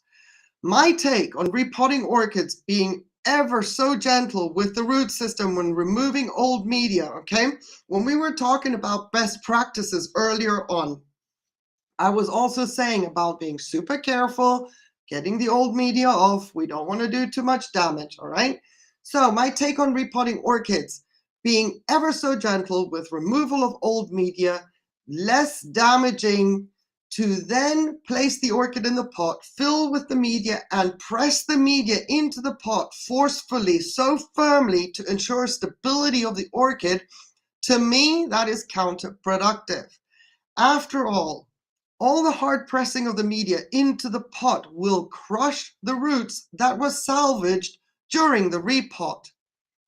So either you make a decision and say your repot is going to be hardcore, the new roots are the future, and never mind the gentle removal of old media from the viable older roots, never mind all that, then push the new media around the old root system as snug as possible to stabilize the orchid in the pot, taking advantage around the old root system being smushed to a pulp will serve as anchoring. Keep it gentle. Don't push down on the media. Ensure the continued health and viability of the older root system. I don't know if any of that just made sense, but why is there so much going on about being so careful about the repot, picking off the media, making sure everything's fine, pre-soaking the orchid? We want to protect the old root system, and then you're going to put an orchid in the pot, and then you're going to tell me it has to fit snug, and then you're pushing the media down, pressing it in, holding the orchid up, the pot comes with it, and you say this is a perfect repot because the orchid is secure. Meanwhile, everything you've just smushed down has destroyed any viable older roots that you have been so pedantic and careful about maintaining when you were cleaning the root ball. It's been crushed to a pulp. So I'm like, no. Unless you're like saying, this is what I do, and then you're fully aware because it is hardcore, but then you don't have to worry about being so picky about trying to get the old media off very, very gently. All right, you can be so much more liberal in your repotting technique. Don't worry about what's going on. I also said, remember, leave older roots on and then do what you do. It works. I know it works. I've seen it work. I personally haven't done it. I've seen people in Kenya do it, and I was like, yeah, including seashells. It was crunch, crunch, crunch. And then like, look, and I'm like, I didn't know what I was looking at the time, but it was alarming to me back then already. Okay, so like I said, don't come for me. It's my opinion, and it doesn't mean that if you do what you do, it's wrong. I think there's other ways to secure an orchid in a pot to avoid the abrasion of root tips. You don't have to risk the root system you've just been meticulously cleaning. But anyway, I have not been watching the chat throughout this because I was afraid of what I was going to find as feedback. Yes, I was a little bit concerned. Let me just do something here right now. I'm bracing myself. I'm going to put me some music on because I probably just stepped into a can of worms. Who knows? Let me have a look-see here. All right, we've got locations. We've got Andyland, which is good. My goodness, Andyland, did I even say hello to you? It's been such a long time since I've looked at chat. I'm so, so sorry. I went to the Shari Baby. I love the interaction here in the chat. This is awesome. All right. I've done bondage with my cats, that's for sure. I hope I am okay. That doesn't sound like a negative feedback. That sounds like Robbie likes to secure the orchids in the pot. And Anita Brown says, yes, I agree, but my hubby would not, and he's getting used to plants showing up here or there. That is something that goes right over my head. Should not be too tight, just snug. I agree with you, but you don't know where you're pushing the media down on, at what angle the media is coming in at. It could be the edge of a piece of bark, and that could hit the root and snap. And I'm not talking new roots, I'm talking about the roots that are in the pot. You do not know how that media is hitting the root, and it's just going to crack, snap, smush, done. And it will rot after that. And even, I still have one more point, but I wanted to make sure that I get some feedback, or if people have just said, yeah, no, I'm out of here. Okay, so here we are, still here. Thank you, Robert, I appreciate it. Michael McCarthy says he taps the pot. I might use a skewer to push media into gaps, never press it down. Exactly. Thank you. Oh, I'm feeling much better. I was getting a little bit warm there while I was trying to put my opinion across. What is the point of pressing it down? You're compressing air gaps and squishing roots. Yes, yes, yes, yes. I'm doing the Nadal Wimbledon fist pump. Ah, yes. Okay, I don't want this to be an echo chamber, but I am so happy because I've never mentioned that in a repot. I don't want to rock people's world. I don't want to come in like a wrecking ball and say, don't. I feel like I've already done enough of that. It's just to open the eyes and the mindset. It makes no sense. Hey, Amina, it's good to see you. Thank you so much. All right. Excuse me. Please excuse me. Brings me to another question. While we're on the subject of repotting, I know, so many questions, so much time. I love the live streams. Anyway, should the remaining root system of an orchid be allowed to dry out before potting the orchid up in fresh media? Remember the cinnamon from earlier? Okay. The gist here being that the bruising and the cuts are given time to heal or callus over, which will reduce the risk of losing the old root system. This is a question of preference, in my opinion, and in my setup, no way. I cannot let my root system dry out before potting it up again.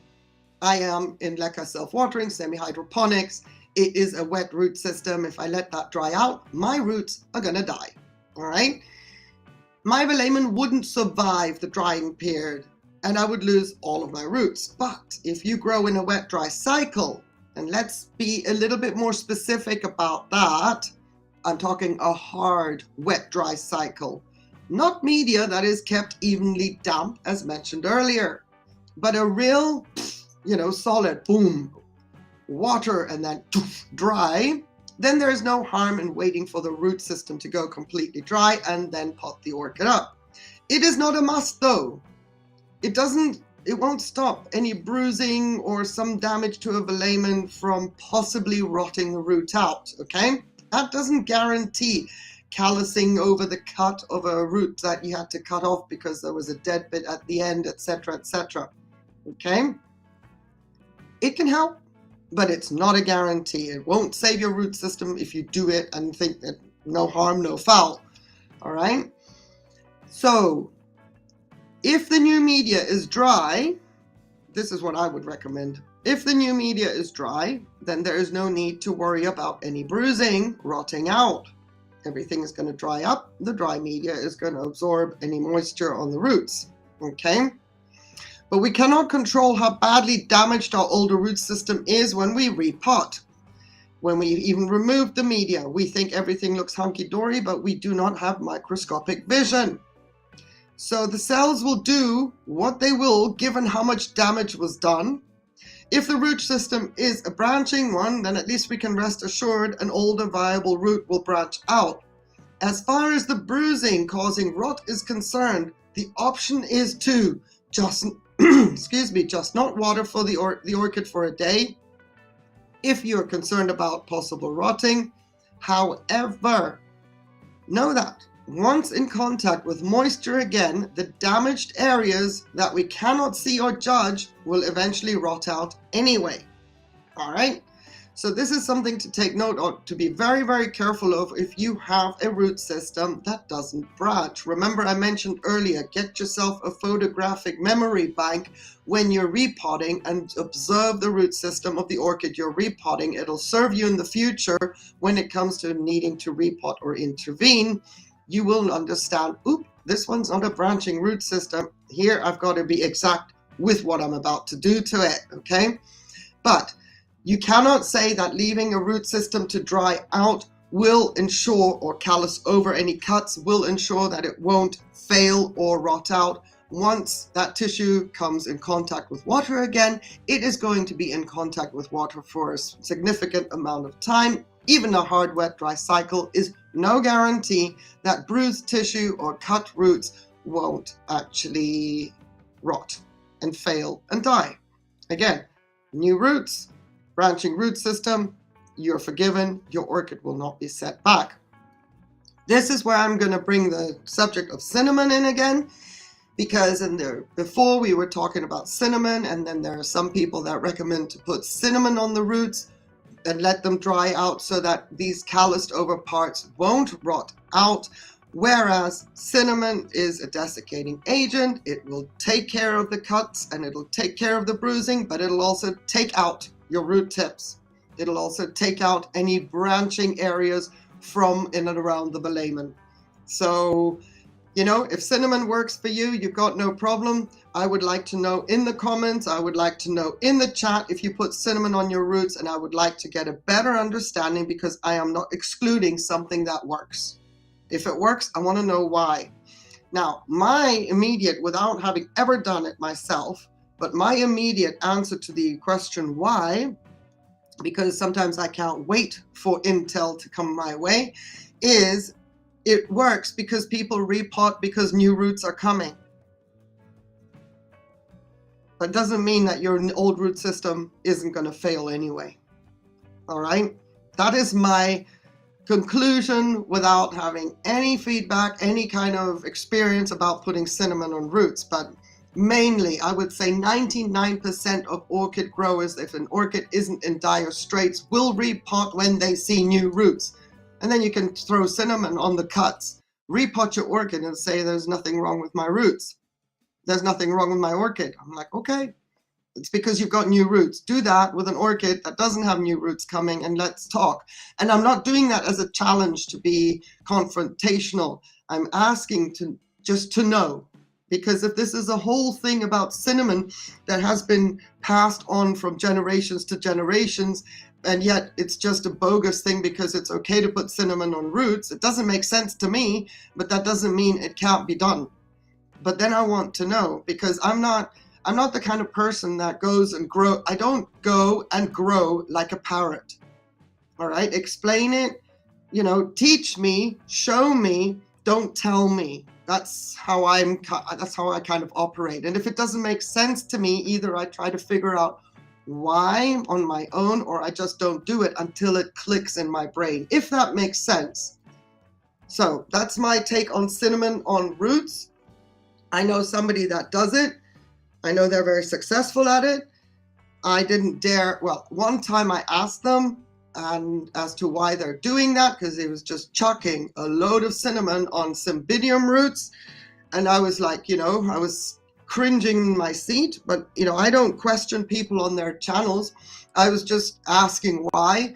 And he pretty much, he knows who I am, not because I had a channel back then, but he pretty much sort of dissed me that I was being confrontational. I guess my Spanish didn't come across diplomatically. I don't know. Maybe I said it wrong. But of course, his orchids are doing well.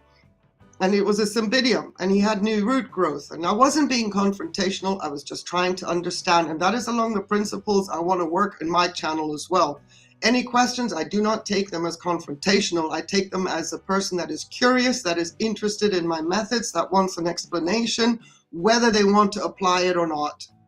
All right. So these kinds of feedbacks and these kinds of conversations is something I want to have here and I want to cultivate.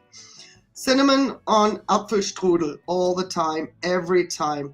And then probably, if you can, I also love to have a little bit of cinnamon ice cream on my apple strudel. I know. The thing with cinnamon, if you use it for consumption, you get used to it at a certain concentration.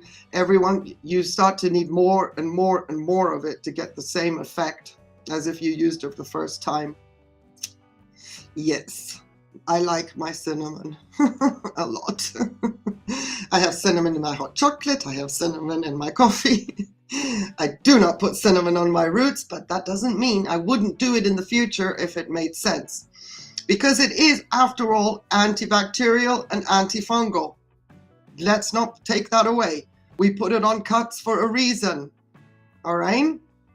So I understand Velamen sponge desiccation, but I also understand antifungal, antibacterial. So there we go. Josh Riepsommer says, I avoid cinnamon on the roots. Sometimes I dunk them in sigsn if I intuit it needs it, mostly just to use tap water. Wet roots, dry media. I only use cinnamon on green growth if I don't have something else. Yep, me too. And Robert Forrest is hungry. So am I. Let's go to cinnamon. Right, I have one more final point because we've been discussing about repotting this, that, and the other, but we haven't, let's just wrap this up. The repot aftercare.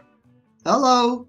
I mean, we've repotted our orchids, now what? We just leave it? And that would be nice. No. Repot aftercare takes a little bit more time as well, as if before the orchid was actually in the older media. You need to monitor. There's a lot of stress has been induced on the orchid, unless, of course, you did a gentle uppot, which is an option, then none of this would apply. But if you've done a normal repot, done the root system, blah, blah, blah, new media, yada, yada, possibly a division, la, la, la, all that fun stuff, the aftercare would be you want to give the orchid the bright light, but no direct sun, and care from there on in as nothing untoward has happened, knowing that you have previously soaked the orchid in calcium, magnesium, and seaweed.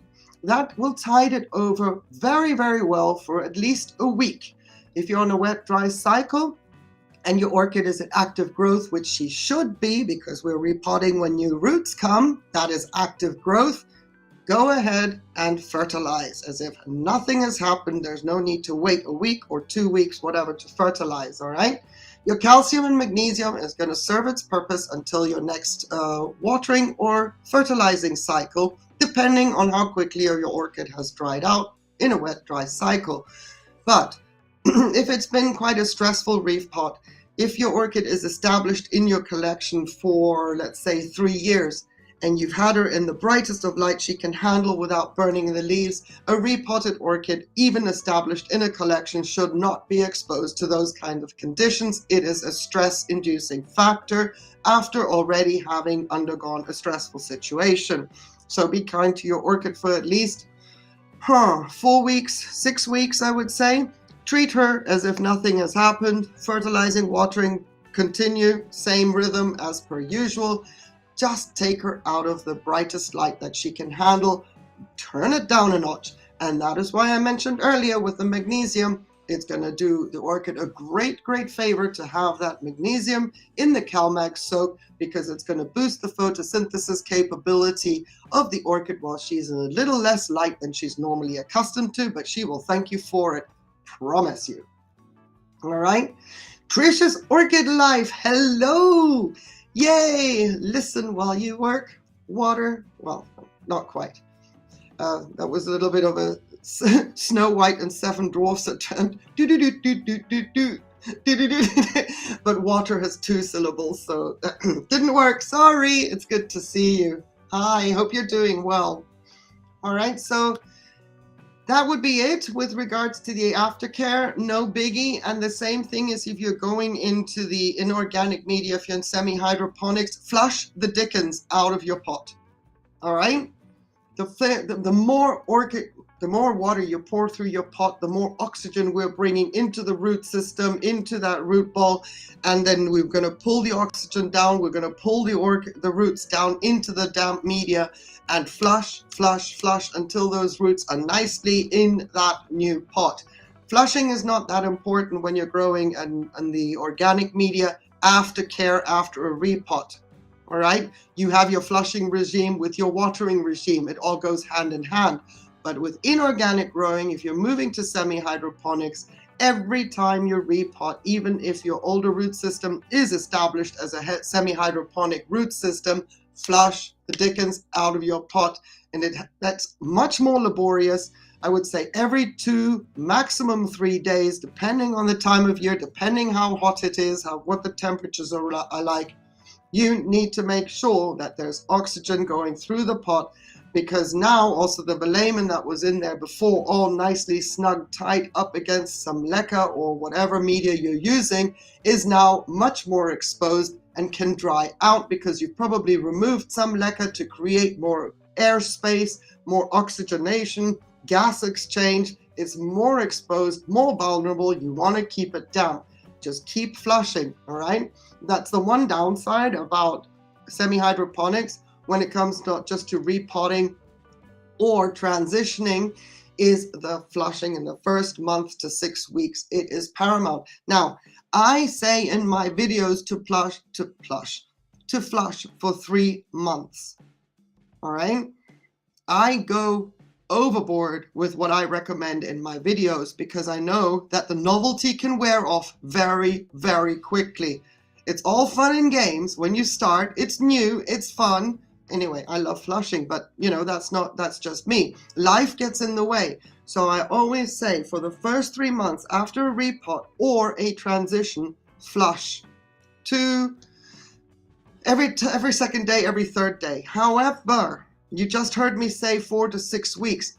I go overboard in my recommendation because I know the novelty will wear off. But if you can give your orchid a maximum of 6 weeks, it's going to be okay.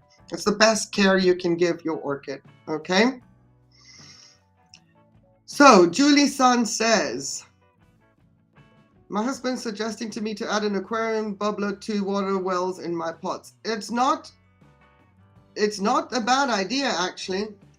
It's not a bad idea. Just know that, yes, you will be putting oxygen into the water, but that doesn't mean the water will stay fresh. The first few weeks, 2 times a week is absolutely fine, I would say as well, but don't skip.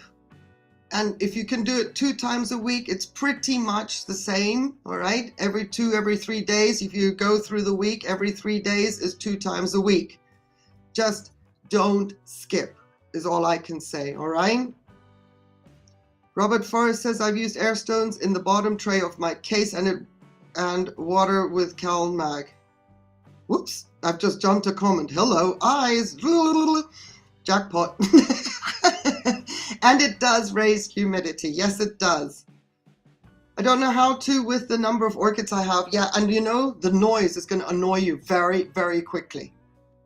All right, just keep that in mind. I know that people have tried to put, with phragmipediums, they've tried to put air bubblers into their pots with the semi-hydroponic growing of phragmipediums or slipper orchids per se. It's annoying. The noise is annoying. The water isn't fresh. You're adding oxygen, but not fresh water. It's completely different as opposed to airflow and flushing. All right. So I don't know if you want to go through, but you'll be gargling and bubbling all the time. It's like, oh my, under the sea, it's so much better, down where it's wetter, take it from me. You're welcome. You bet you didn't say that coming.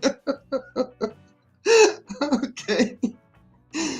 Right. Sandy's Orchid says, so when I move my orchids into the greenhouse in spring, I need to put up shade cloths. First, water with CalMag. Yeah, you can also start watering with CalMag now, or let's say in 6 weeks. Absolutely. Why not? Why wait?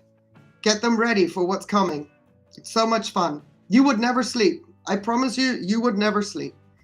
It is annoying, and still you're not getting fresh water. It makes a big, it makes a difference. Katya T in the house. Hey, good to see you. Katya T, lovely. How sweet of you to take the time to hop on.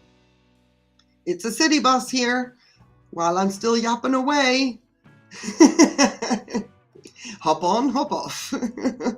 Anyway, so I don't know how many Q&As I've answered by now, but that is the end of my notes. It's been 2 hours and 6. Oh boy, we've been talking a long time here. That's not too bad. Happy to see you, Katya. Let me just ask. I have seen a nice little discussion going on in the chat while I was yapping away. Have you got any questions at all? Does anybody want to come up at all? Share their experience, contradict me, test me. We're going to do the rapid fire. Hand hearts to you, Katya. We're going to do rapid fire Q&A, but like I said, I want to make sure I've got somebody here who is going to do rapid fire Q&A with me, like not one answer, not one word answers, but as in question after question after question across a broad spectrum, so that not just because of, test me and my knowledge, how can I help you? It's not like the questions, let's see if we can throw her under the rug. We want to learn from the answers, but also to see if there are some areas that I feel that I'm lacking in, so that I can fill in the blanks of, let's say, other people's perspective, so that, help me out here. I can also help with answers, so questions have to make sense, but that's something I would like to do, and I would like to do that as a regular feature, so that we're not always, it's not just me talking. I am trying to get people to be more open, more encouraged to come up and be the voice. You will water with melted snow. Yeah, that's not so bad either. It's good stuff, especially in your climate right now. Okie dokie. So if there are no questions, if there are no takers, nobody's biting on the link, I am going to love and leave you until next week. I'm hoping to go live next week. There are no guarantees. I have appointments on Thursday and Friday out of the patio. Probably even Thursday night, people might want to hold me and not let me go home. And that would be the worst case scenario. I'm not looking forward to that at all. But there's one thing I can assure you for sure. If I can avoid even going Thursday by being a good girl all the way through to Wednesday, then we'll see you on Thursday in the live stream. In the meantime, I'm doing my best to get some videos edited, etc. And hello. Thank you, Robbie, so much for being here, and so much for your feedback. Anita Brown, question, anyone? What is the problem with yellow tips on my Cattleya walkeriana? Too much water? It's planted in bark. Thank you, Katya. I appreciate you just dropping by. It's so sweet of you to come. Thank you. You too, Julie's Orchids. Julie's son, sorry. The chat is now too much feed or too cold. Michael McCarthy said, yeah, one of the two. Michael McCarthy, would you say that too much fertilizer would go hand in hand with too much water as well, maybe? if there's too much watering? Du auch, Anna Reiter. Danke dir, dass du hier warst. Ein Schäfchen, oh wie niedlich. Dankeschön. Amina Samaikina, I get a fleur. Thank you so much. Yeah, you be safe, Robbie. Please be safe. I'm just waiting to see if Michael's going to answer if there's walkeriana with too much water and too much fertilizer go hand in hand, because if it's not too much fertilizer, but there's too much water. I just want to see if there's a relationship there. Let me see. Okay, the roots tend to turn black and the leaves shrivel if too much water. All right, indoors. Okay, I've learned something new today. I thought that maybe too much water. Thank you so much, everybody. I so appreciate it. I'm not going to shut this down until Anita is happy with the diagnosis and the recommendation moving forward for her Cattleya walkeriana.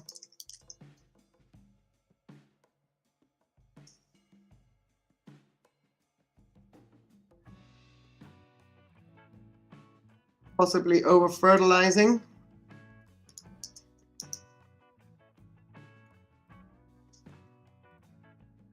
Okay.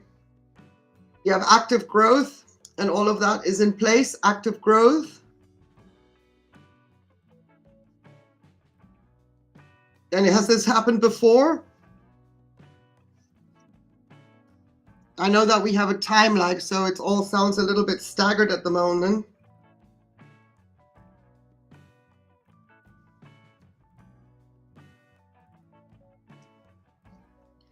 Yeah, and that can also be dependent, Katya, on which orchid. That can also depend on which orchid we're talking about, and that's why I sort of brought it up, because some orchids, the leaves will turn yellow and there has been absolutely no fertilizer. Yeah. But if it's indoors, so it can't be the cold, Anita is saying it's possibly over fertilizing. So the question is it an active growth, and if it can be dialed down? It's pretty easy to reset. If you just flush for the next 4 to 6 weeks, it'll be fine. But I don't want to jump in on what Michael McCarthy is saying here. And then the leaves fall off. Yep. Boop. They just fall off. It's horrible because you can't stop it. There's something, you cannot reverse the damage of overwatering. It is so depressing. Oh, I didn't know that, Michael. You see, clearly I'm very conservative on my Cattleya maxima fertilizing regime. I don't have blackened tips. Yeah, I don't have that. So Anita Brown says it's a small plant, active growth, yes, new roots just started this month. Okay, so I think we're going to lean towards the diagnosis of Michael McCarthy. That's too much of the good stuff. A little bit less. All right. Are you happy with that, Anita? I'm not trying to cut you short.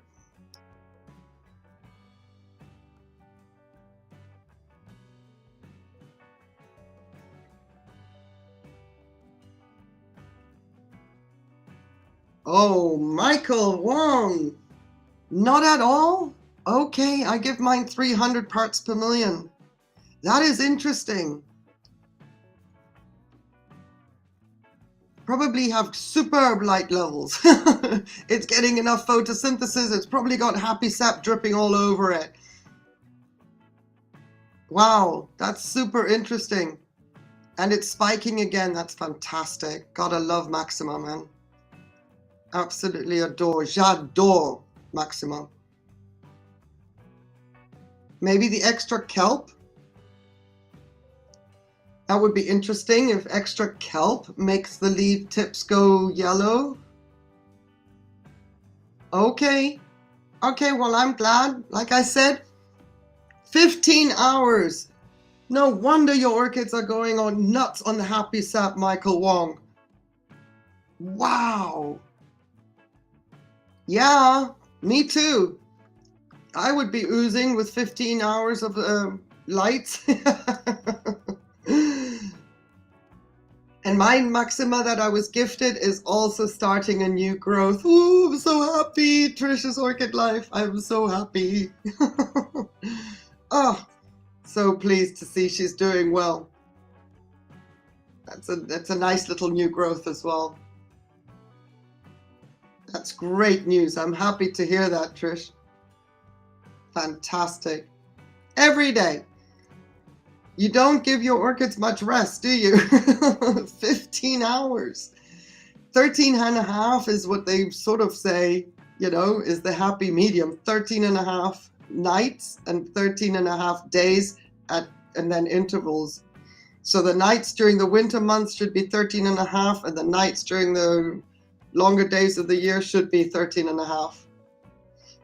My thanks go to you, Orchid Ninja Trish San. Very, very much thank yous to you. I so appreciate your support. Michael Wong, one day I'm going to insist that you grab a link. I want to know more about your setup, and if you are into it, you can put your camera on and show it. And that goes for anybody. Okay? Michael Wong has solar power, yeah. Or he's got some people on a bicycle keeping those lights on.